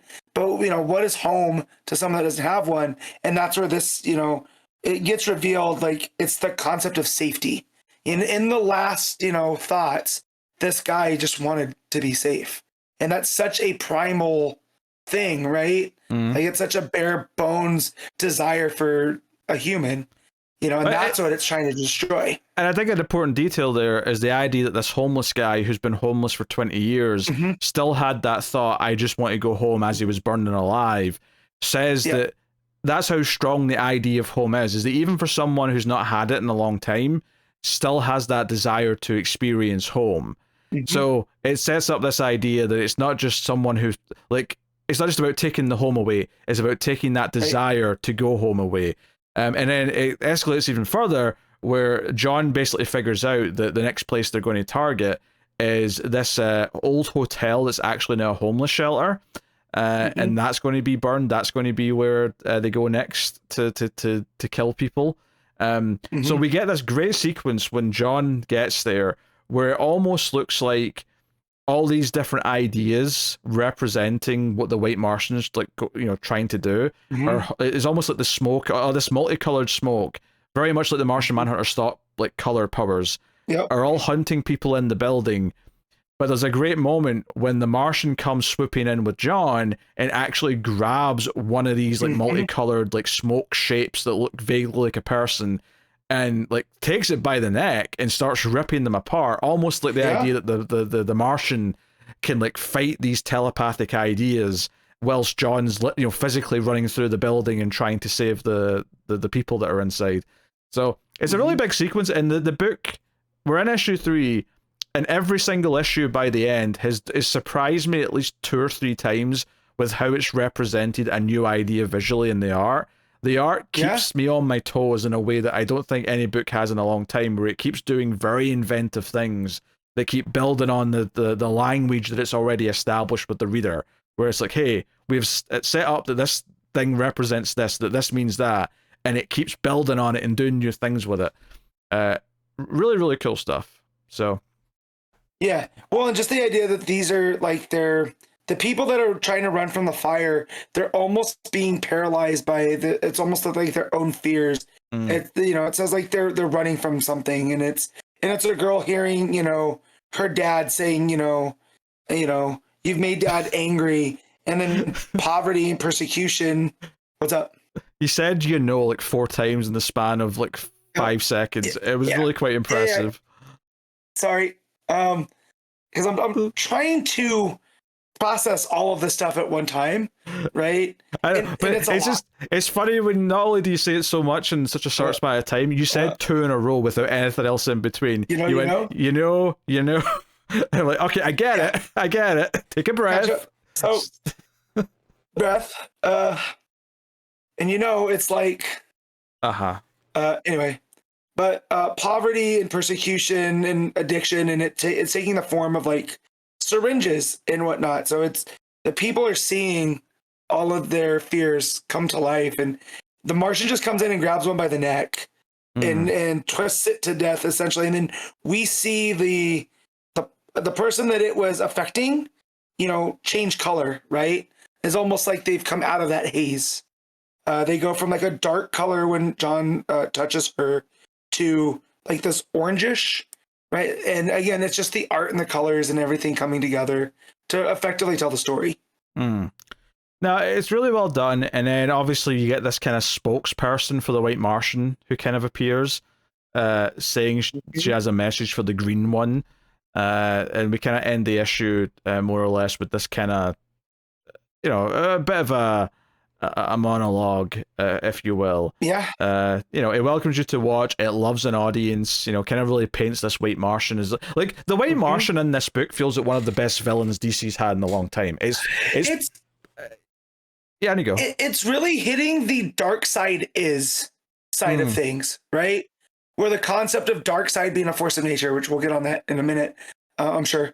But yeah, it really feels like the White Martian is just a force of nature, and you're really, how do you tackle that, right? And here, yeah, it makes it feel like it's going to be a task to overcome it. Yeah, and it just sort of plays into what we've been doing visually the whole time with her saying, you know, most people don't get it. It's not about the fire; it's about the smoke.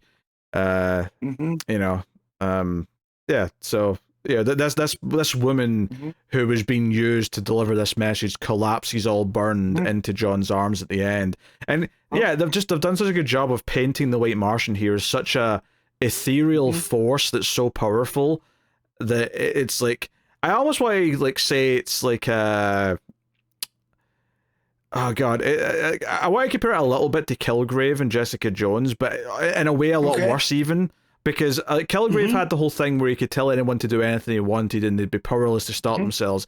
This feels almost worse because this thing doesn't even have to be physically present. Like the White Martian can clearly just send out signals to people and cause these things to happen. And like, it's not even just trying to do it for itself. It's not just trying to do it to make itself more powerful. It's actively trying to erase positive ideas in the world to completely change how we even think. Like its goals are so much more malicious in so many ways. So just, I guess, bravo for really making me give a shit about this threat and making the green, you know, Martian feel like just kind of this like really interesting, mysterious but very welcome force that might help you know, one person counteract the villain is kind of an interesting thing. It feels like there's more to go into with like where they actually come from, because at one point when John asks, like, where did this White Martian come from?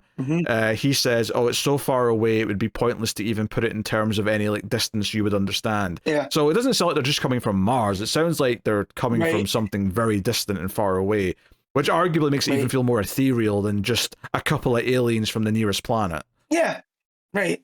It's much bigger and it's esoteric, right? Yes.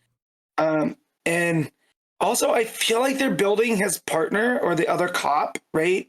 Because when the other cop's talking to Jones and he's talking it's a tragedy and whatever, about the homeless people that were burned, John says that, you know, if he keeps going with this negativity from the job, the partner, the other cop, he's like, if he keeps going this way in 6 years from now, his kids will fight him beating his wife to death with a golf club in the garage, right? And one of the last people we see on that page, that's not John or the Martian or the woman on fire, it's him going, oh God, that's horrible. Changing professions, huh? So it's almost as if the White Martian, I took this as the White Martian spreading like a disease, and now this guy's going to be affected because there's already those negative thoughts for the White Martian to jump onto, right? And now he just saw this person on fire as well. And so I'm wondering if that's going to set up something between the two of them, right? I could see it going that way. I actually just read this as him deciding that he was going to stop being a cop. Like this was slightly more positive in the sense that what he's seeing so horrific that he's going to quit and go do something else. But I can see why you're saying that maybe this is like the White Martian going to him. But I guess well, part of me thinks we'll never see him again. So we'll see if he's there next issue, I guess. Yeah, but yeah, I was just picking up on that just because they're both in the same profession, right? And it's the job now, if we look at through the perspective of the Martian, right? How different it's made them. So, you know, if this is one of the guys he gets into because of that negativity of the world already, you know, I think that's a clever little... beg the question, though, is there a main host that the White Martian's in? Or does any host that the White Martian goes in burn out like this woman? Like, if the White Martian goes into a body, are they going to be dead within minutes, no matter what? So... there's not like a permanent host. Yeah, I'm curious. Right. I don't know an answer to that. I'm just speculating based on what we see here. Oh, yeah, just like this, it does. It's almost spreading like a virus, right? We saw all the people with the cloudy rings in front of their eyes, around their head. You know, so that's definitely a different way. But yeah, I don't know. Maybe you, like you said, we'll never see this guy again. But you know, it felt like that was the lesson here on this last page. But yeah, and then he also, the first time that we get the Jean Jones kind of spelling that we're used to with the apostrophes and the Z's, you know, it's all in the smoke, but it almost makes it feel like it's like just the way that she's saying things through the White Martian, it's, you know, affecting the speech of the fire, which I thought that was clever as well. Yeah. So no, super dark art, still just as inventive as it has been, and it's really doing a good job of building the larger narrative of this White Martian villain. So honestly, it's hard to really fault much of any of this. It's one of the best books DC are putting out. What are you giving this issue, Matt? I'm giving this a 9. Yeah, I'm even going 9.5. Honestly, it's that damn good. It's been a surprise for me, this one. But I get it. I'm gonna go with it. Green Lantern 23, legacy number 590. Jeremy Adams writing with Xermanico on the art. And just a quick note on the legacy number there. That's actually a bit of a jump from the last time I said a legacy number on this, because they've started putting it on the cover. And DC had about 31 issues more than I did. Now, that's not enough for Hal and Pals to be counted, so they're not counting that. But they are counting something that I wasn't. I don't care enough to go and check what's about 31 issues worth, but there was a 31 issue difference between the number I had worked out and what they're putting on the cover. So just worth mentioning that there's a correction there. But that's what they're saying, so that's what we'll put down. So yeah, this is an enjoyable enough issue. It's not like great or anything or amazing, but it's definitely a solid another issue in this ongoing story. Yeah, it did crack me up with Nort just appearing in hell. Right, because I was like, "Oh, what's going on with Nort? Why is Nort there? Did Nort die? Why is Nort in hell?" And he's like, "Oh, I just kind of tripped and fell into a thing, and I woke up here and I have no battery, so I have this torch." Someone did comment saying that Nort did indeed die at some point. Oh, okay. Maybe he didn't realize he died. That's even more tragic. Yeah, although he seems to come out of hell with everyone at the end of the issue, so it seems like he's back. Right, and just him be like, "Yep, I'm here. I lost my charge, so can I hang out with you guys?" and him just kind of tagged along on this adventure. Pretty fun. Yeah, I think this is definitely one of those issues where it's a fun enough read. I think the art is really solid from Xermanico. It does a really cool thing where it contrasts between the dark, moody stuff in Hell, and then kind of the big, more space adventure stuff with Kyle and Co. in the spaceship running away from the other ship, and then dodging a large monster with teeth. Yeah, like, it's just very fun. Star Wars. It's very Star Wars. Just very fun, kind of light-hearted space romp stuff, but they're doing kind of like witty lines to each other. The art's solid. The monster looks good, and that's pretty much all that is. There's not a whole lot to say about it other than that. And then the Hal stuff in Hell. We find a character that I assume I just didn't know, but according to DC Wiki, it's a first appearance. So they're just kind of like inserting this character that apparently, when Hal was Spectre, he made a deal to trap this being here in Hell. And because he goes back on this, because he takes this little lantern thing off this guy's neck, the Spectre shows up pissed that Hal's changing the deal that was made when he was Spectre. So that's how we get to the Spectre stuff, which the cover teases. I mean, it's a decent enough few pages from an art perspective. You know, Hal making a suit of armor to fight the Spectre in.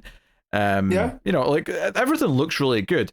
I won't say that I like care that much about like doing Spectre stuff as Hal necessarily.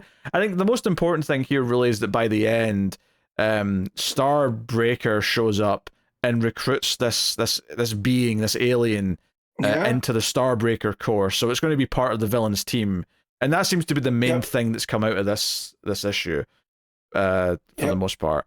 So I don't really have a whole lot to say, which sounds almost a little bit negative, but I did enjoy reading it, and the art's really pretty the whole time. It's just that it didn't do anything huge to advance like what's going on in the story, so there's not really a whole lot for me to dissect, I would say. Well, so for me, it's the Spectre and Hal stuff where it almost seems like the Spectre is not a like a pissed off ex, but just like a like, you left me, someone needs to be able to be the Spectre, and you know, it should be you, Hal. I did like that aspect because I don't think we've ever got any, you know, what's the word I'm looking for? Any like kind of conclusion to Hal being the Spectre. Just Johns wanted him back. We got that first arc, you know, from First Flight. Was it First Flight? Man, no, Rebirth. Duh. It was the first Rebirth book of Hal taking the ring back and doing all this other stuff. So the fact that we get some closure with the Spectre, I thought was a good attempt out of Adams, but I don't know. It just begged a lot of questions to Hal as a Spectre going after an alien when if the Spectre is the spirit of vengeance and it's supposed to be Big G God's vengeance, what's it doing with the aliens on another planet, right? Because they even mention some of the demons in Hell look like a species of alien from another planet. Nort points that out. So it just gave some big cosmological questions that I had here, that it's almost like I don't know if that was Adam's intent or not, but it did set up the whole this figure. I didn't even remember the name, but the one that the Starbreaker Corps shows up for at the end, using disgust as its power. Yeah, you know, so it looks like it's Alaid or Aleda or something that was the name, or something like that. Aida, something like that. I remember there's an A and a D and another A, so we're both close. But yeah, and just, you know, Hal coming to terms with, like, he didn't want to be the spirit of vengeance, right? He said his shoulders were too weak to bear it, and made some quippy, you know, Hal Jordan there standing over a defeated Spectre, which him defeating the Spectre untied in Hell, you know, it does show how strong Hal's will is. So I always like those moments where we get told all the time that, you know, almost no one has more will than Hal Jordan. Rarely do we see it put in action, right? So the fact that he beat Spectre in Hell because of it, I thought that was pretty cool. But yeah, you're kind of right. There's not much else to talk about because like the spaceship stuff is like traditional sci-fi, you know, race against another, you know, ship, dodge this, Yeah. dodge this big space monster. The art looks great. Xermanico's killing it, man. We get demons and aliens in one issue, and he kills them both. Like, this is great. Yeah, So, the contrast between the two plots is really nice visually. Like, I had a good time reading the book. It just, there's just not a whole lot of in-depth stuff to talk about here. I don't think. I think if you really care about Hal's time as the Spectre, you probably get a lot more out of that stuff. And I just kind of feel I've never read Day of Judgment, and I never really, like, my only experience with Hal as Spectre really is the part in Rebirth where he stops being Spectre. Like, that's it. And I don't really remember it that well either. So it's not something that it's nice that Jeremy Adams is like taking things from like deep Green Lantern lore and like giving them little moments because he remembers reading them and he wants to play with them a little bit. I respect it. I get it. But it's I don't think this issue was as exciting for me as some of the other issues that he's had. But there's nothing wrong with it, and I don't, I think it's a perfectly solid issue that is chugging the things along, but none of it's all that in depth to sit and like analyze all that much. So, art's very, very pretty. I will say that. So, all right, what are you giving Green Lantern, Matt? I'm gonna give this a 7.5. Yeah, I'll just go a straight 7. I think it's good. Like I realize that my not having much to say about it sounds more negative, but it's just good. There's just not that much else to say. So cool. Justice League Unlimited issue 7. Mark Waid writing with Travis Moore on the art. So this is the penultimate part of this crossover. It says at the end it concludes in Unlimited next month, so I don't think the next Batman Superman World's Finest is part of it, which is a little weird, but okay. Sure. So so basically here we get the story that all the Justice League members have all been shot into different time periods by the Legion of Doom. We see them in various times, some are in like, medieval times, some are in like prehistoric times, some are like hundreds of years into the future. But the idea is that they're all spread out with no hope of getting back. And Grodd's sort of best of Legion of Doom have won and have dealt with all this. We see Dick and Gar together at the end of the universe. We see. Let me tell you, that image of Nightwing leaning on the polar bear version of Gar made me feel things. It was very sad. I was like, oh no. So props to Travis Moore there. Firestorms with a dinosaur. The Legion of Doom are torturing elongating mans, the whole thing. No one knows where Batman and Superman are, and they're concerned by that. But ultimately, this kind of bubbles up to two things. One, Grodd wants to get into Darkseid's crack and take out whatever power he can from it. This is, of course, the Darkseid crack that's been there since the All-In special that, was there. Yes, the Rift. Yes. It's Darkseid's crack in time and space. Right, but Darkseid's crack was that crack in time and space that he exploited for one of the other things that led to, I think, Dark Crisis, right? I'm well aware of that, Matt, but this is Darkseid's new crack, and we're going to still refer to it as Darkseid's crack, okay? I'm glad you're making that decision because I was reading this at work and I almost yelled, "There's Darkseid's crack" out loud, and I'm glad I didn't. So, right, so Grodd's like, hey, you've all served your purpose. I'm going to reach in here and get all this power that's been left by Darkseid. And it turns out that Lex also likes the sound of this and starts betraying the rest of the Legion by blasting them. Yeah. So that we get some infighting in the Legion of Doom.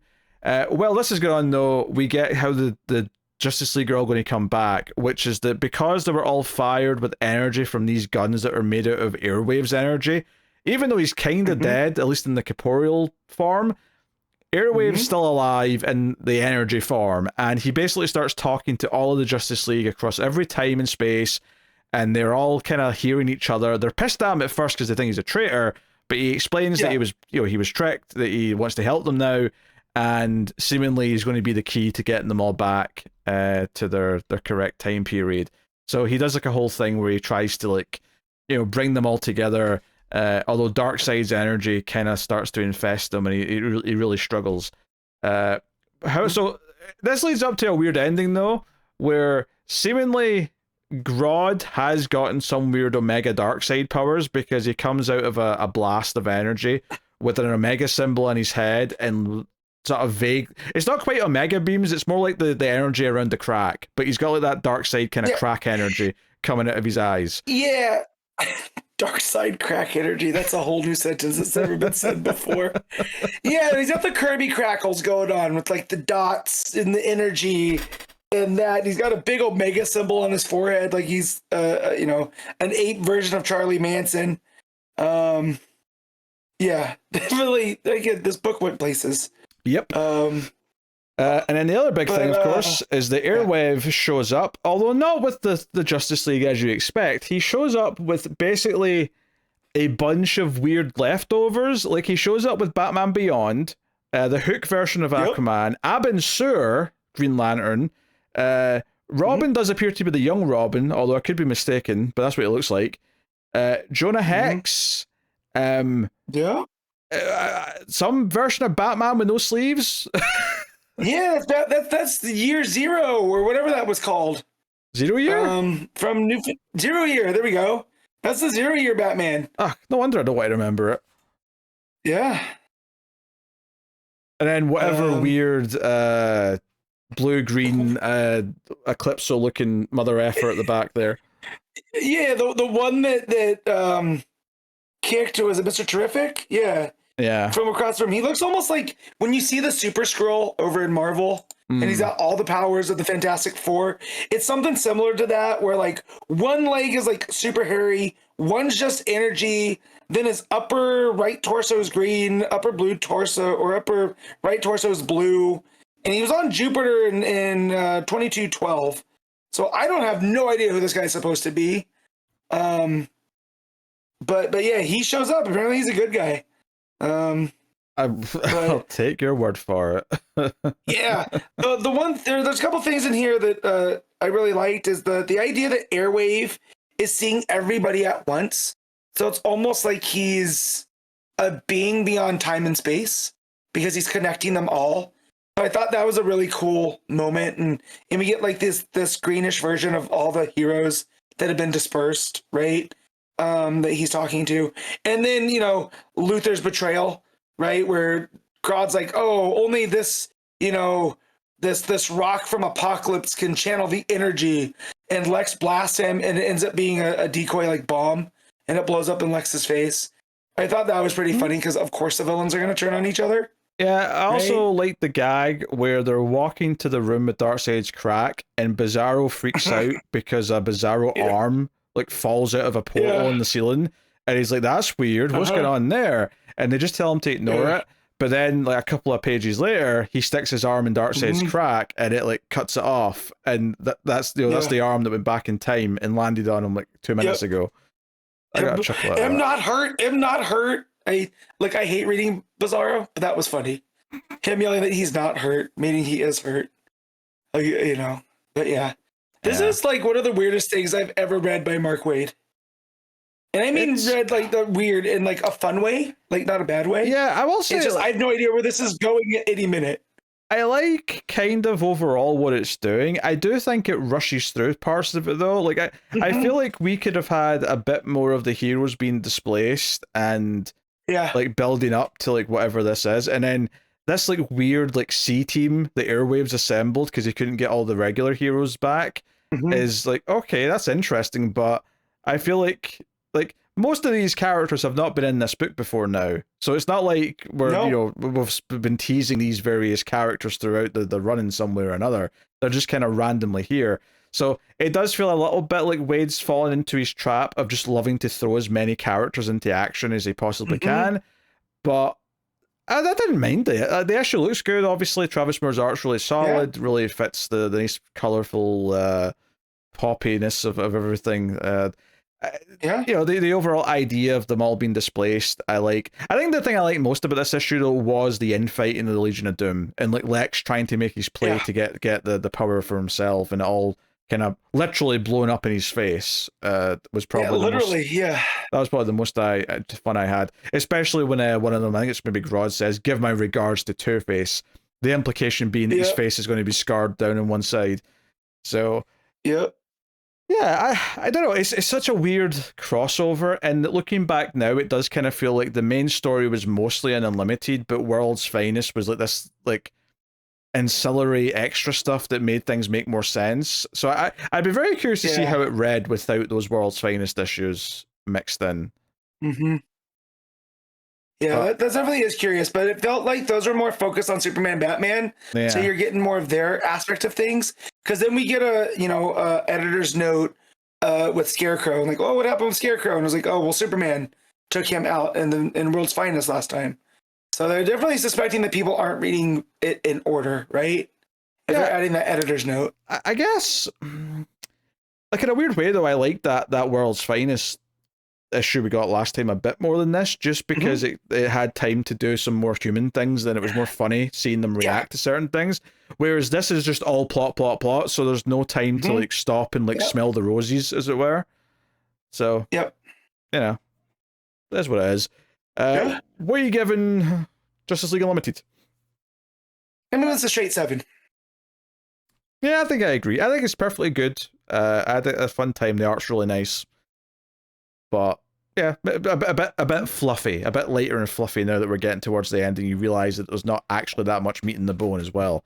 So yeah, but there's some fun stuff in there if you like all these characters. So that's cool. Mr. Teriffic, Year 1, Issue 1. This is Al Letson writing with Valentine D. Landro on the art. So we knew this was coming, but it's one of those issue ones that you keep forgetting about. And so so it comes up kind of by surprise, and you go to check it out and kind of just hope for the best. I have to say, I thought this was pleasantly quite nice. Yep, and not just for the art by Delandro. Yeah, the art's really good.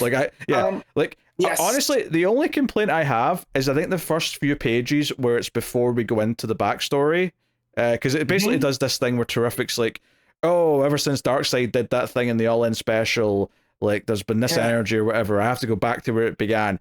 Those couple of pages, I wasn't really feeling. There's a lot of boxes. It feels a bit wordy. But once it goes back to the Year 1 story, this is, him after his wife's died in a car accident. He's kind of shut off from the world, and his friend comes round to check on him. Once it got to this and it started building its story for what the book's actually going to be, I was really into this. This gave me some really cool, like almost like an image book in the way that it was more of a character. I won't say a drama, because there is some action later on with the whole heist thing. Yeah, but it's all more grounded than a superhero story. So did I miss that? That's his friend, not his brother. Or maybe it is his brother. I just don't know what his brother's name is. Okay. They never say it's his brother. Because then I was looking up. No, okay. So I just assumed like it was his brother. But yeah, his friend Dre, or brother, whatever he was, comes over to essentially shake him up and be like, hey man, you need to be around people more. You shut yourself up in your house, and like, I know that you're going through it and you're entitled to grieve, but come on, man, you're still, we miss you, kind of vibe. And I didn't expect that coming out the gates. Is that where this is the point kind of at his lowest that we're meeting him at? Yeah. So everything from there it goes up, and I feel like this is the first time I've really understood the Mr. Terrific character, the Michael Holt of it all. So Al Letson, the writer, like, props to you, sir. Yeah, I think this is a really smart period to focus on, because it'd be very easy to do the story of him meeting his wife and all that happening. It'd also be very easy to just focus it on and be him like building the tech for the first time. I think making it more of a character thing where it's like, no, he's already a smart guy. He's already building things. But he's really down and out, and he's kind of lost this desire to try and help the world, which is what him and his wife were trying to do with the company. We find out that he sold this company as quickly as he could after his wife was gone, because he didn't want to be a part of it anymore. And that's kind of what the main plot ends up being about, is that the woman running this company now, she might be doing these weird experiments to try and create a new energy source, which, hey, that part sounds good. The bad part is that it's possibly making people in the city sick. Like, children are getting sick and some of them are dying. And like, this is something that Dre is really concerned about and wants to like inspire him to get involved. And Terrific tries to prove that he's like, no, I'm still doing stuff. Look, I've made all sorts of things. Also, Dre apparently wants to be like a fitness coach, and like he's had a fitness influencer. Yeah, he's had Teriffic like been working on stuff that he's recorded, and it turns out to be like a basically a prototype T-sphere that projects Dre as like an AI who's got all these pre-recorded lines about training you to be, you know, in shape and like get you through workouts and stuff. That was just an interesting little tidbit, because obviously the real meat of it is when it gets to the whole stuff with this company in the city and this stuff going on. I love the point where you think that the T-sphere is going to take off and then it just thuds to the ground. Yes. Right? And then the projection comes up. He goes, look, and Dre's like, I mean, that's nice and all, but I spent over 100 hours recording for that thing, and that's all it does. And Michael's like, yeah, but, you know, it's going to take some time. And it gives him almost like, not quite a mad scientist vibe, but like someone that's at the end of his rope. And he's like, look, man, I'm trying my best. And that's not something I associate with Mr. Teriffic, right? He's always calm, cool, and collected. So to see this version that has the messy beard and the hair, and he looks like he hasn't been taking care of himself, you know, it's really interesting. Yeah, because Dre even points that out, is like, hey, you're stalling, you're taking ages, and that's not like you. You usually get a drive and you like succeed and you figure things out. And we cut to like a hearing where like the mayor or the governor or whoever have got a council, and they're approving this energy like plan that this woman's doing from the company. The Nexus engine's what they're calling it, this new miracle thing that's going to make energy super cheap. So she gets approval to turn it on, basically. We also see Holt go to his wife's grave, and he's like basically crying there and saying that he's kind of messed up. And you know, this idea that, because this is the thing, the narration's in, you know, hindsight. It's like it's Holt from the present that's narrating it. So he's basically saying, hey, Dre saying all these things to me did kind of hurt a bit more than I was expecting. Like, it kind of woke me up a little bit. So one of the things that I really like, though, and the art obviously was shining in all the personal stuff, but it was just like, you know, them talking to each other, and it was getting all the body language right and all that. But once we get to this quiet heist where like a group of people are breaking into the building, like this company's building, and notably they used this like sort of like all-purpose lockpick thing that we saw at Holt's place, which lets you know that Dre's one of the people breaking in because he cares about this. We get them sneaking in and trying to get up to the place with this Nexus engine, but they find it empty, and then the guards show up and reveal that they knew they were in the building the second they started crawling in the vent, so they were kind of prepared for them. So they try and like upload a thing or whatever, but the guards come chasing after them. I love that when the energy thing turns on, all the art goes into like black and pink with bits of yellow. It looks like when you invert the colors in something, it kind of feels like the world's been inverted with whatever this energy is. So really interesting. And you get those same Kirby crackles we were talking about in Just League Unlimited. Yes. Right, with the energy, with the dots and everything. So it ties it back to that this is the first time Michael had seen that energy, and that's, you know, why he said story. At the start of this issue specifically, I mean, it's one thing to recognize it from another book, but at the start of this issue, he said that the energy trails that are coming off Darkseid's crack is like something he's seen before. So that's why he's thinking about all this in the past. So yes, this Nexus engine, for some reason, has some similar like qualities to the energy coming out of Darkseid's big crack. It's never DC, Darkseid's crack. That's what DC stands for now, is Darkseid's crack. Oh my god, it's been like 2 years we've worked it back. Good times. So basically Dre's able to run away. A couple of the guys get away, not all of them do. Notably, the lady picks up like part of the lockpick thing, and is maybe the implication being that she'll figure out where it came from. But Dre calls Holt and says, hey, come get me, like I need you to come pick me up. Which he does. Obviously he's a bit grumpy about it because it's, you know, middle of the night or whatever. But I actually, Joe, one of my favorite moments of art here is when Dre gets in the car and he was making fun of Holt's car earlier. And Holt puts on these fancy visor sunglasses, which look very 80s, and then he kicks in like some sort of boost in the car, and we get this. I don't know if it's because the color scheme is the way it is, but the fire on like the engines or the propulsion at the back of the car, the rocket boost, if you will, the orange of that pops so well against the blue car that it's just a really satisfying panel. I think it did a really good job of them like both saying woohoo, and like, you know, Holt's laughing, he's the happiest he's been all issue, and he's got those stupid sunglasses on, and he's saying, hey, this thing's got juice, and they're kind of reminiscing, they're very likable as a pair of friends, and it feels like they're really cool with each other, and it makes you care about their relationship right at the perfect time, because by the end of this next page, Dre's in a sniper sight, and the order's given to take the shot, and there's a bang, and the final page of the issue is Dre lying bleeding out on the ground. So, you know, Michael Holt's been pulled out of like his slump, and this is almost like killing John Wick's dog, right? Yeah. Almost, in a way. Obviously, it's a bit more important because it's a person, but that's kind of what this is. He was basically in a slump after the death of his wife, and now there's like a personal reason to get invested in the world again. But the fact that the book made their dialogue compelling, made me care about the slump he was in to sell the death of his wife, and then made me like how like close they were and that their camaraderie right before he died, I thought was really good writing. And then on top of that, I think the art is fantastic throughout. So honestly, I'm very...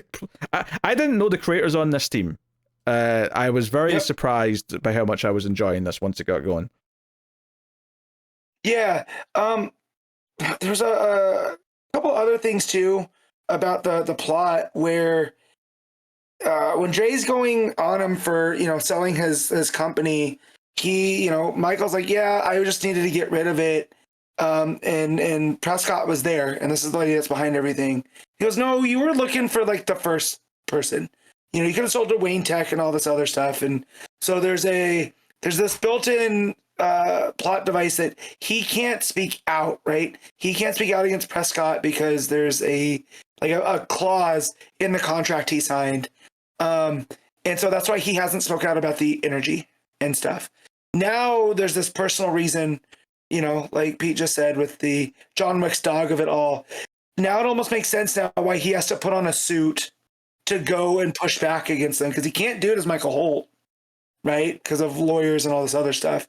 But he can as, you know, probably Mr. Terrific as we get to there. So I also like that aspect of it all. Yeah, I also loved it. There's not even a hint of like how he ends up with that name or the outfit. Like, you know, we're still to see how he gets to that point. But I love that this focused on just the character first before we even get to like a, you know, like his idolization of like the old Golden Age version or whatever it's going to be that leads him to, you know, taking that name.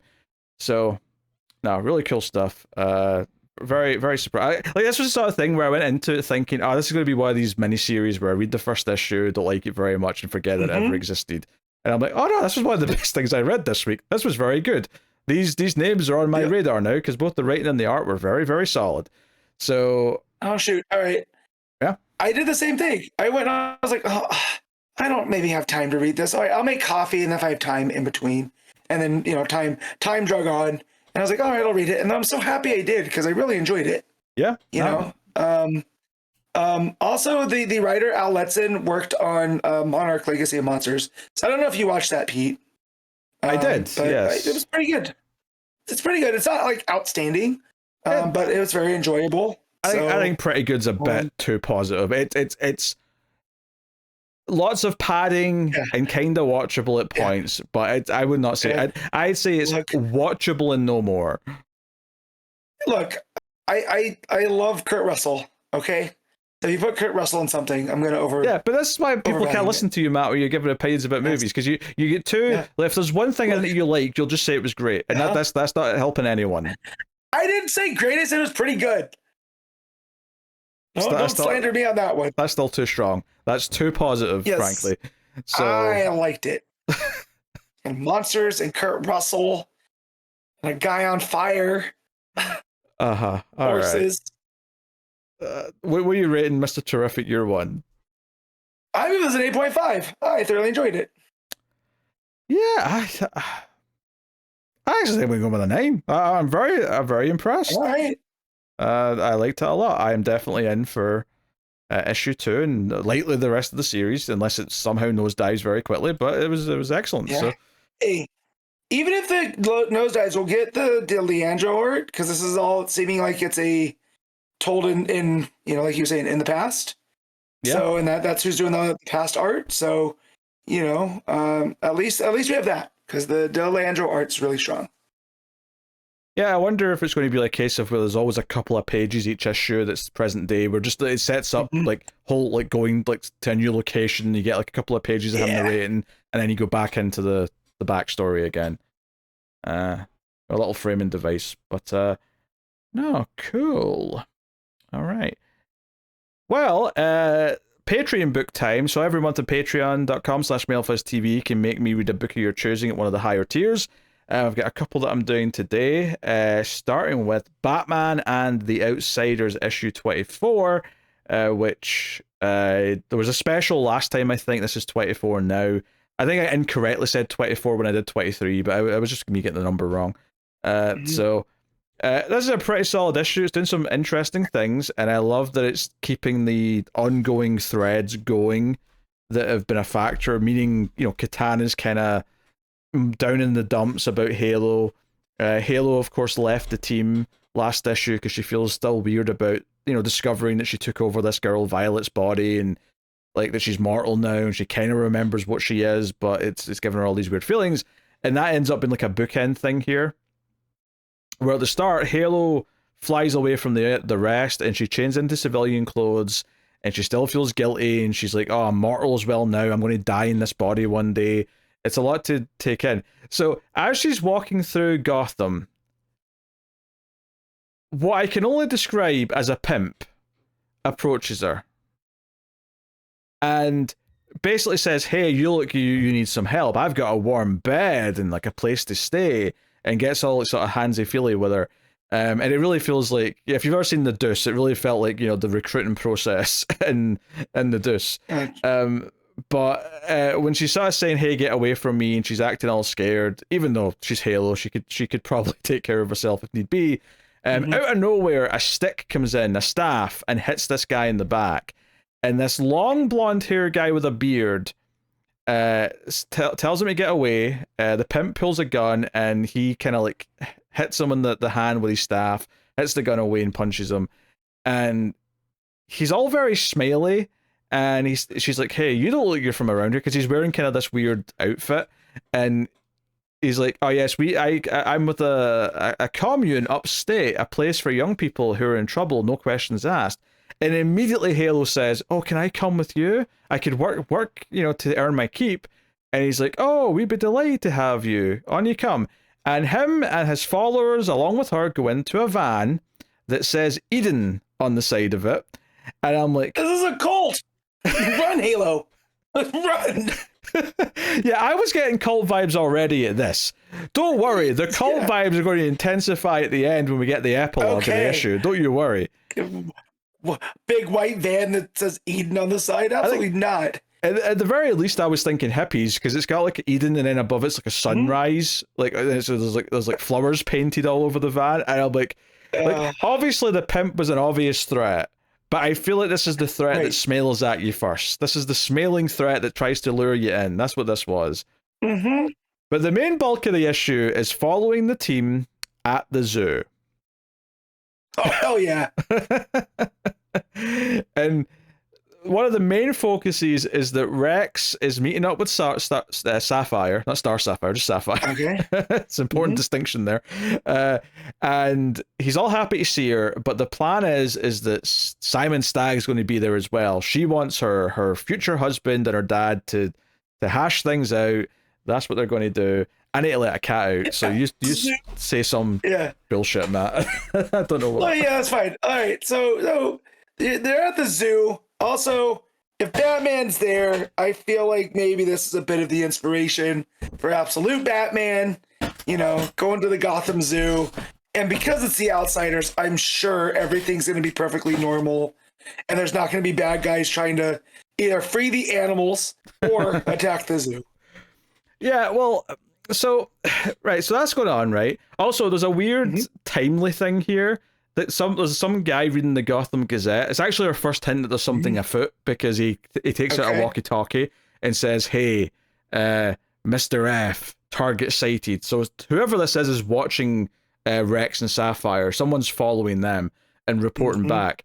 But he's holding a newspaper. He's holding the Gotham Gazette, and the headline on the front of the paper is "Reagan's Star Wars launched."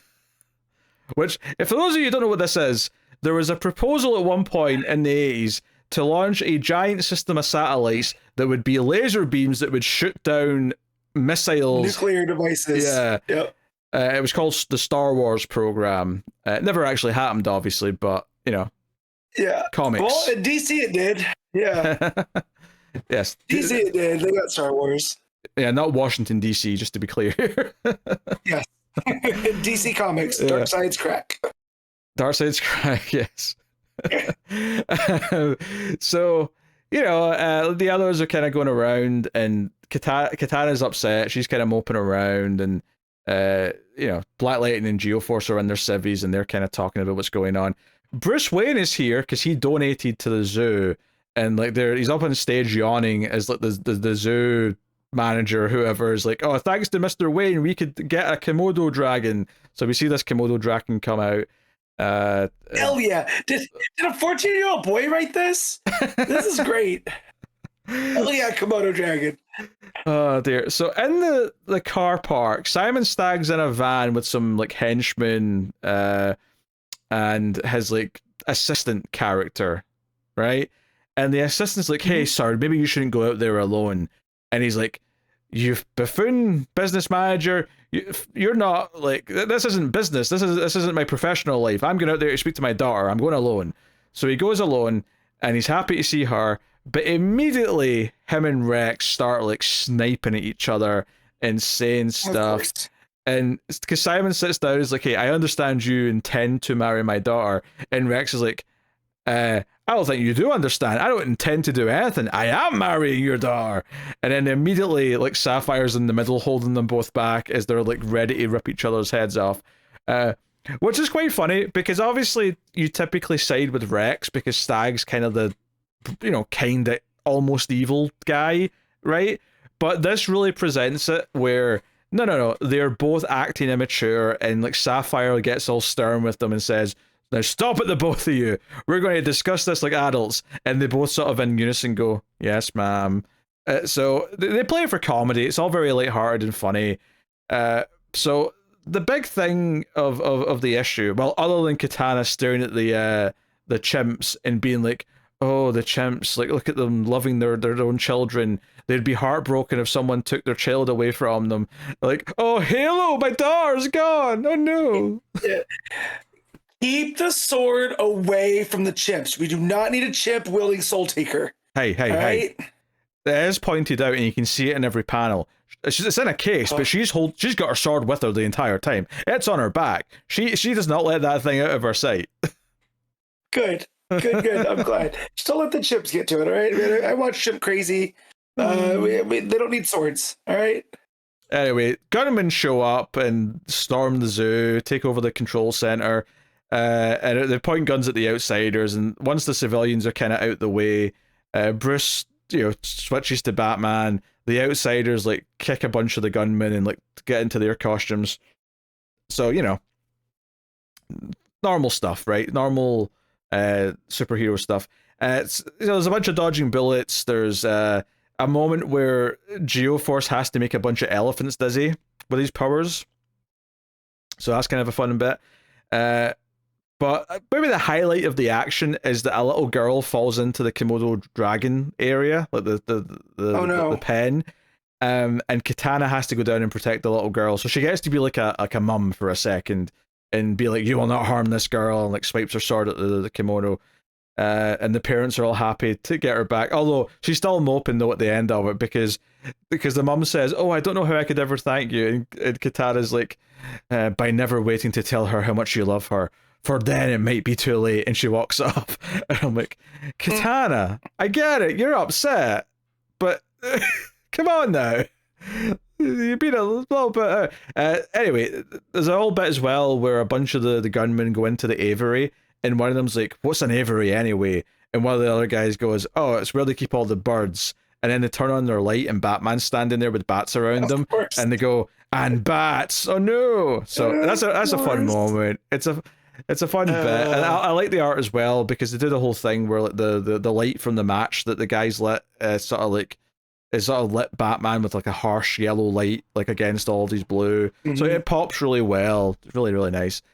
Anyway, this all turns out to be the gunmen are coming after Simon Stagg and Sapphire. It turns out to be the business manager was the one who planned all this, because if he takes out Simon and his only heir, then he's the one that will get to run the company and the fortune. It's all him all along. Batman's figured it out. Notably in the kerfuffle, Rex actually saves Simon. So Simon's like, "Wait, you saved me, even though I've been the way I've been." And he kind of accepts that he's going to marry his daughter. And the page ends with like the invite saying, "Simon Stagg requests the honor of your presence at the wedding of his daughter Sapphire to Mr. Rex Mason in Batman and the Outsiders Annual Issue 2 on sale next month." And that's not next in the collection though, so I think it must be after issue 25. Okay. But presumably that's coming up soon. So I mean, all of this was fun stuff. It played off the Rex and Sapphire stuff. You've got the continuing stuff with Katana. There is a funny bit as well where what's the big meathead that works for Simon's name again? Java, thank you. Java has a thought bubble at one point just before like Stagg goes out to meet Rex and Sapphire, where he's like, "Oh, Sapphire, when will you stop pretending that you're in love with that Rex instead of me?" And I'm like, "Java, buddy, come on now. Let's do some healthy progress, shall we?" Yeah, poor guy. Yeah. In fact, he looks really sad in that last panel when Simon's shaking his hand before the wedding invite. Like, Java just looks distraught, like his world's ending. It's collapsing around him. Oh, dear. That's not the end of the issue, though, because like I said, there's a little bit of an epilogue where the Eden van, or the Eden mobile, is arriving at the commune, which is in the middle of nowhere. There's a lake next to it and some farmland.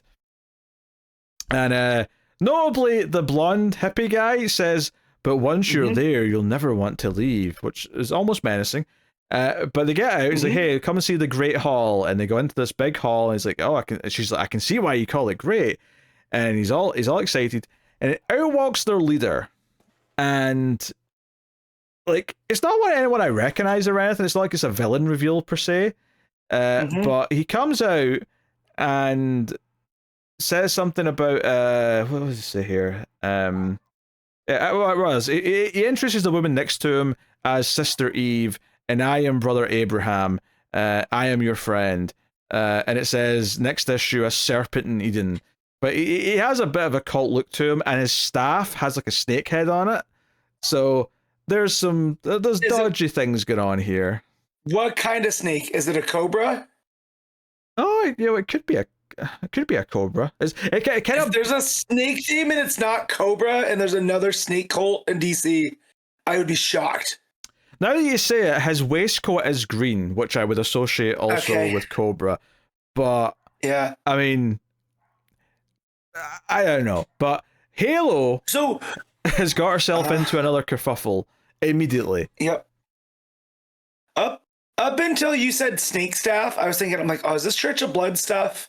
Because this is around that time it was popping up in Teen Titans with Raven and Brother Blood. But then you said Brother Abraham, Sister Eve, and they had a snake. But then also, maybe it's just another snake cult because they're doing the whole Eden thing, right? And the apple, and that's Sister Eve, Brother Abraham. Abraham's, the Abrahamic religions and whatnot. So, I don't know. I've definitely hinted Cobra, and if it's not Cobra, it's something new. But yeah. It's a cult, though. Oh, it's definitely a cult. That's absolutely a cult. Yeah. There's no question about it. Even the blonde hippie guy in the second last panel, the way he smiles at Halo, like he just looks like, oh no, he's going to like devour your organs when you're asleep. Like, just you beware of it. Creepy. So, yeah, I guess the art's done a good job there of like getting the creepiness across, even though he's smiling. Yeah. And Halo's just naive enough to like accept all this, at least for now. So I wonder how many misadventures she gets in before she accepts that she has to go back to the Outsiders, because that's actually a good, healthy place for her to be. Yeah, she needs her babysitter friends. You know, she doesn't know what the world's like. She can't do this by herself. Anywho, it's a solid enough issue. I think it's like a... It's probably about an 8. I think it keeps all the ongoing threads going, has its own little neat story. As much as I was making fun of Katana moping, I do like there's a sense of continuity between the issues, and it's almost getting funny now that the misadventures that Halo gets into on her own, but I can't say I didn't have a good time with it. So that is Batman the Outsiders 24. And then the other Patreon book that I did today is Planetary issue 9. So yeah, this one is super interesting. This is like a flashback issue. It's called Planet Fiction, and it's set mostly in 1997. And this weird spaceship looking thing has crashed into like a farmhouse, or like just a small cottage house in the middle of nowhere in England. And a team goes in to retrieve it, and it's quite dark because you see like some like panels from inside the house, and it looks like a kid's hand dangling out from a bed and like blood all over a teddy bear. So it's like, okay, they're not pulling punches, they're saying this is quite dark. And this ship is taken back to a dome where this mysterious group are working on it and like wanting to look inside it, led by this old guy. I was a little confused by one thing towards the end actually, but I'll get to that in a bit. And that's maybe who this old guy actually is. But the concepts this gets into are super interesting. But the main thing I'll say though is that Planetary show up, but obviously this is before Snow joined the team. This is before the book started. So it's Jaquita, it's Drummer, and the main sort of guy doing a lot of the action, who's also wearing a white suit just like Snow, is Ambrose Chase, right? Who I think later on it implied that it's Jaquita's son as well. I think that's what I got from another little flashback. I'll explain that when I get to it, and maybe I'm misreading it. Yeah. So now we're at the part, I didn't realize you were reading this issue. This is that I've gotten to. So now I have not read any of these. So yes, I think I missed the last time you read a Planetary issue because I thought you were on the science fiction-y one. Yeah, that was last month. That was last time. So yes. So now this is All right, cool. I'm keen to listen. I doubted myself because you made a face when I said that. I thought, am I wrong? But it's because you've not read it. So you're just reacting. Because I've not read it, and I was running through my brain. I was like, "Jeez, this seems familiar, but it's not." So I just went through my digital issue, and I was like, "Oh yeah, not here yet." Exactly where I left off. So very curious if that's her daughter. Weird things, man. This Planetary, and again, if we're calling it Planet Fiction, I wonder what that's a reference to. Well, the Planet Fiction thing I can explain in a bit more detail. There you go. But so yeah, basically a lot of the security outside this facility go down, and it's because Planetary are coming in, and we get a lot of like action scenes of this Chase character like deflecting bullets with like, I'll call it like a telekinesis thing.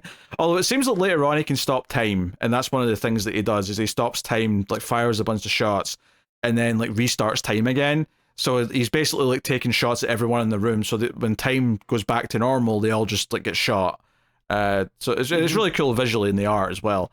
But there's a lot of cool things here where inside the main facility, whilst they're storming in, all the lights go out, but green light comes from within inside the ship.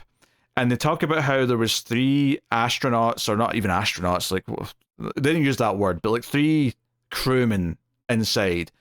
And 2 of them seem to be dead. There's actually a really grisly panel where there's like an eyeball and some teeth floating with some like blobs of blood inside the window of this thing.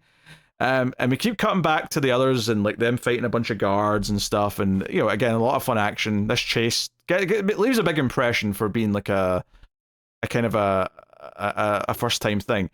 But where it gets super interesting to me is that this old guy who's running things is like sort of looking in at whatever, and there's this like green light, and it's completely black except the green light that's hitting his face, and there's a face that appears kind of like behind him that's really low detailed in the darkness, and the face says, "Why did you invent me?" And it's like a horror movie moment. It's like really ominous and ethereal, and like there's so much atmosphere here. I was getting super intrigued by what was going on here. Like, they build up the mystery of where this ship was and what's inside it and what's going on.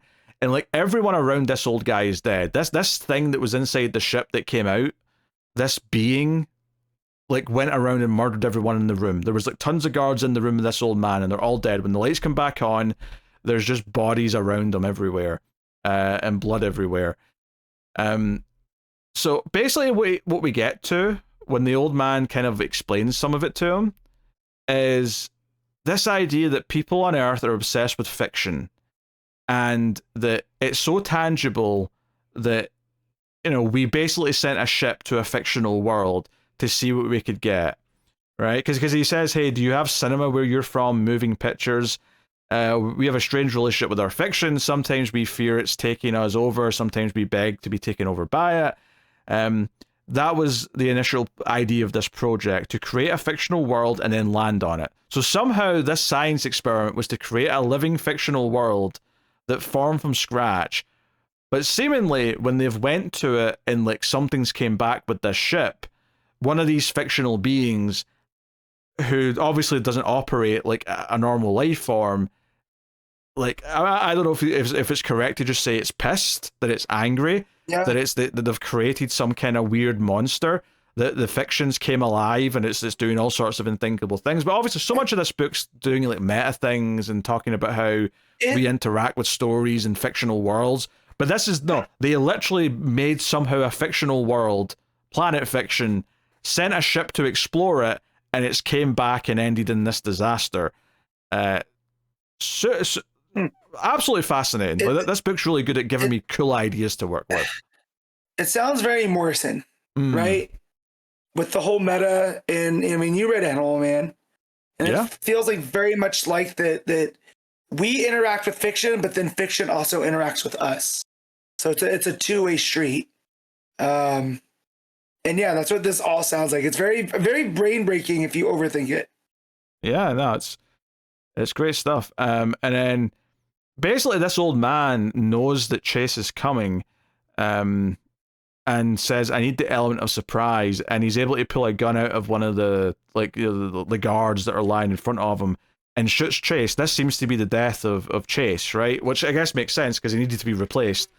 And it cuts back to like when he was a kid, seemingly being tested for his powers and being interviewed at Planetary. And it looks like there's a man with his arm around Jaquita. He says, he's coming back, Jaquita, he will.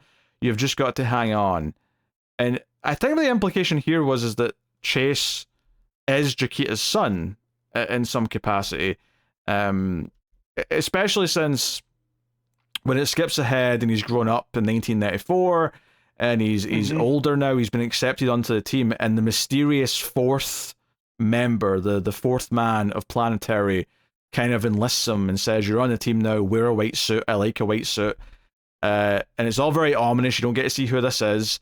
But obviously our villain team's also called the Four, and there's four of them, which does raise a lot of questions now thematically in my head, if not more direct. But when it cuts back to like the present day stuff, or the 1997 stuff at least, and Chase is lying there dead, or dying, and Jaquita's like holding him in her arms, he says, tell the fourth man I always did the best job possible. And she's like, I know, baby, I know. Which seemed to confirm to me that there is like a mother-son. It's kind of weird because she's not aged in the way that a normal person would, so it's harder to tell.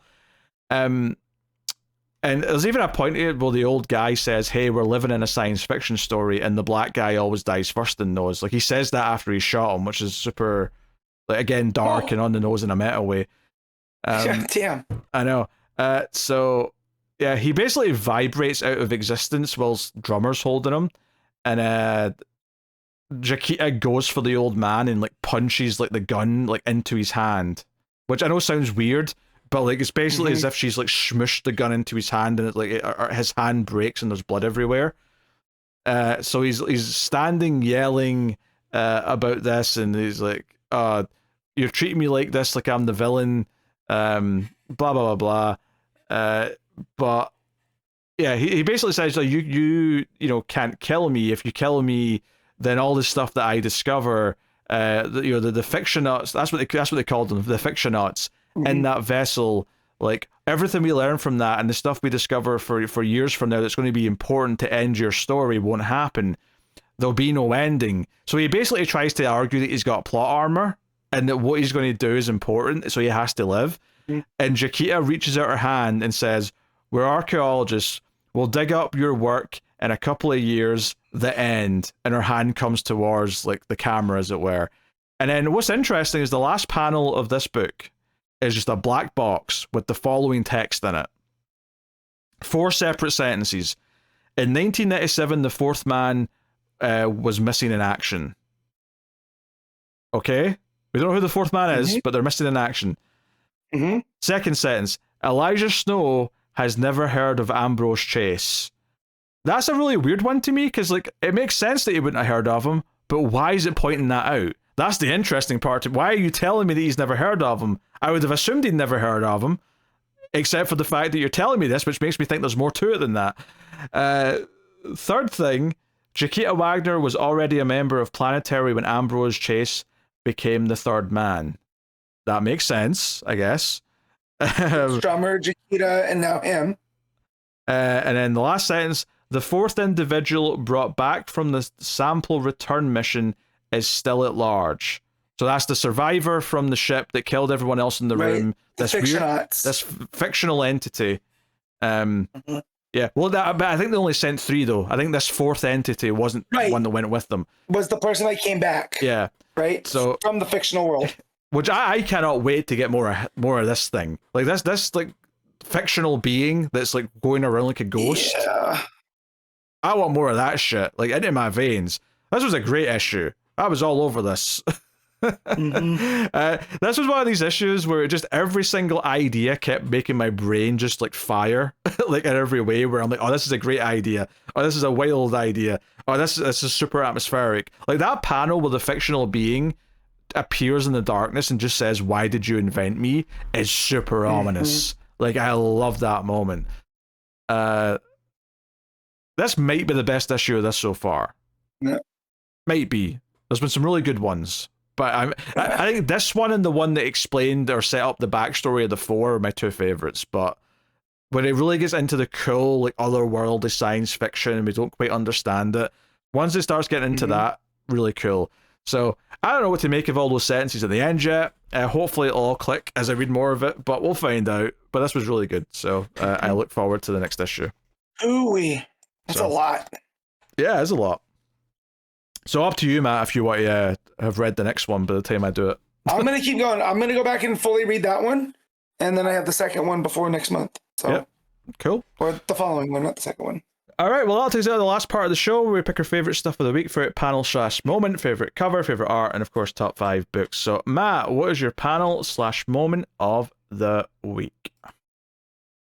I mean, there was some good ones in both Absolute books. Thinking about it though, I'm gonna take the moment of when Steve tells Barbara, like, "Hey, you know, I get that you're inquisitive, but don't touch anything." And she's like, "But that's in my nature," and it kind of hints at maybe what might be her future down the line. That was really, and again, a very moment for me. So that's gonna be mine. I think I like Dr. Poison at the end of the issue a bit more than that, but if I'm going to pick a moment, I think it has to be when the Martian comes in and starts fighting against the bad ideas that are in the burning building to try and give them a chance of surviving. Like, that's such a cool visual moment. It's a cool representation of what's happening. Like just super like firing on all cylinders. That book is right now. So that's for me. As for cover, I've not had much of a chance to look yet, but I mean, I know that some of the regular ones are like already high in the list. Like the regular Absolute Martian Manhunter is great. The regular Absolute Wonder Woman's great. I think the regular Green Lantern one's actually pretty. Even though I don't really care about the Spectre that much, like I think the actual art quality, like just like there's like a lot of brush strokes and things like that in there that I think just look really nice. So I would definitely say that is pretty good in one of my picks. But as far as going for a favorite, there is a Quietly Batman cover, which is cool. If nothing else, as much as I'm not obviously super into that story. Lately. Yeah, there's a Gabriel Dell'Otto cover where it's Hush, and then Nightwing looks very angry, and then Huntress is in the background, even though we've not seen Huntress in, like 3 years. But all right, Yeah. maybe she'll show up later. That's always possible. So that's cool. Yeah, as far as what my final pick is, though, I'm sort of looking through them here. I think I'll probably go with that main Martian Manhunter cover, but it's, I mean, that book alone's got a lot of pretty solid looking covers. That Dan Panosian one looks really nice, really detailed, and like, if anything, the only problem with it is that John Jones looks a bit too like cocky, when like I've not gotten cocky from him at all in the actual book, but it looks like a pulp novel cover, like a detective story. So yeah. So that's great. Even the Ian Burton cover, which is, it's like the red eyes leaking of like the Martian. Yeah, it's kind of neat as well. A lot of good covers here. I'm going to go with the regular Martian Manhunter cover. But what have you got? Yeah, so there's a Superman cover that's done by Mark Aspinall. That's very Art Deco-y, right? It's got the Daily Planet, symbol, and it's got Clark opening up the shirt, and it's I like the composition there. The Dan Panosian Martian Manhunter that you already brought up, it's really good. Again, it looks like a pulp cover. It also looks like the Martian's kind of melting, but it's almost like he's just ever present, or omnipresent rather. There's a Yannick Paquette Justice League Unlimited that has Batman, Wonder Woman, Superman all split and all in kind of different colors behind them. I like that one, but my pick's gonna be from Absolute Wonder Woman, and it is the Sanford Green variant, and it's got Diana with a bunch of like creatures wrapped up in one of the lassos and her big old Buster sword, and she just looks cool as hell. So that's my pick. All right. Best art of the week. This is tough because I got Valentine de Landro for Mr. Teriffic, right? You got Hayden Sherman, the old standby for Absolute Wonder Woman. Javier Fernandez for Absolute Martian Manhunter. Xermanico for Green Lantern. Like, I feel like there's not a wrong answer, but just for the way that it's able to balance levity with the darkness, I'm gonna give it to Fernandez for Absolute Martian Manhunter. Yeah, I think that's fair. It's so inventive as well. I kind of want to give it to Landro for Mr. Teriffic because that's more fresh, and I really love how inky it is, and how well it handles the more personal relationship stuff. But it's hard to argue against Rodríguez this week, so I'm going to go with Rodríguez on Absolute Martian Manhunter, but it was tough. All right. Top 5 books. On you go. All right. Number 1, Absolute Wonder Woman. Number 2, Absolute Martian Manhunter. Number 3, Mr. Teriffic. What was that? Year 1. Number 4. Can't remember what I gave the early ones. So we'll do number 4, Green Lantern, and number 5, Justice League Unlimited. No. Yes. Okay. We'll go with that. That'd be too different. I think my number 1's Absolute Martian Manhunter. Number 2, Absolute Wonder Woman. Number 3, Mr. Teriffic Year 1. Number 4, Green Lantern. Number 5, Justice League Unlimited. There you go. Simple. But still, I mean, hell, 3. I gave 3 9s out this week. Yeah.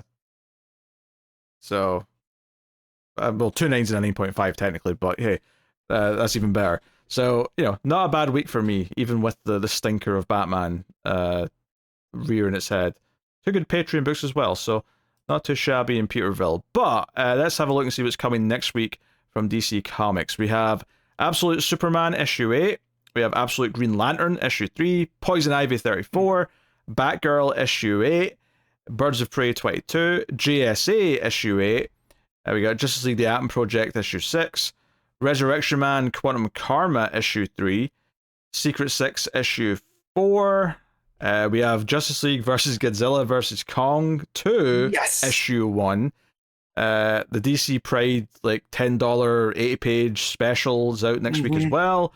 We are going to Pride Month after all, and then you get your Wayne Family Adventures and your usual reprints and facsimile editions and whatnot. So yeah, I will say we've kind of reached this equilibrium where I have about 7 or 8 books every week. It's very even right now, which is kind of nice. So that is cool, and we'll see how that Godzilla Kong book shapes up. But lots. Man, I gotta get caught up with some books I didn't read last month because I wasn't here. Well, the good news is you can do that before Wednesday, though, so that's at least easy. A positive. Yeah. I just have to, get on to do it. I did catch up with. I'm saying that though because Connor won't do that. Connor will wait until like Saturday morning when he has to catch up, and he'll read 2 issues of everything. Yeah. Yes. No. I mean, I still have Ivy. I have Resurrection Man. I think those are the last 2. But I already read Birds. I read Absolute Green Lantern, Absolute Superman, Batgirl. So those are all set. I think I read Green Lantern. Yeah. That might have been one of my sleepy days. So, but yeah, that's a solid week. Yeah.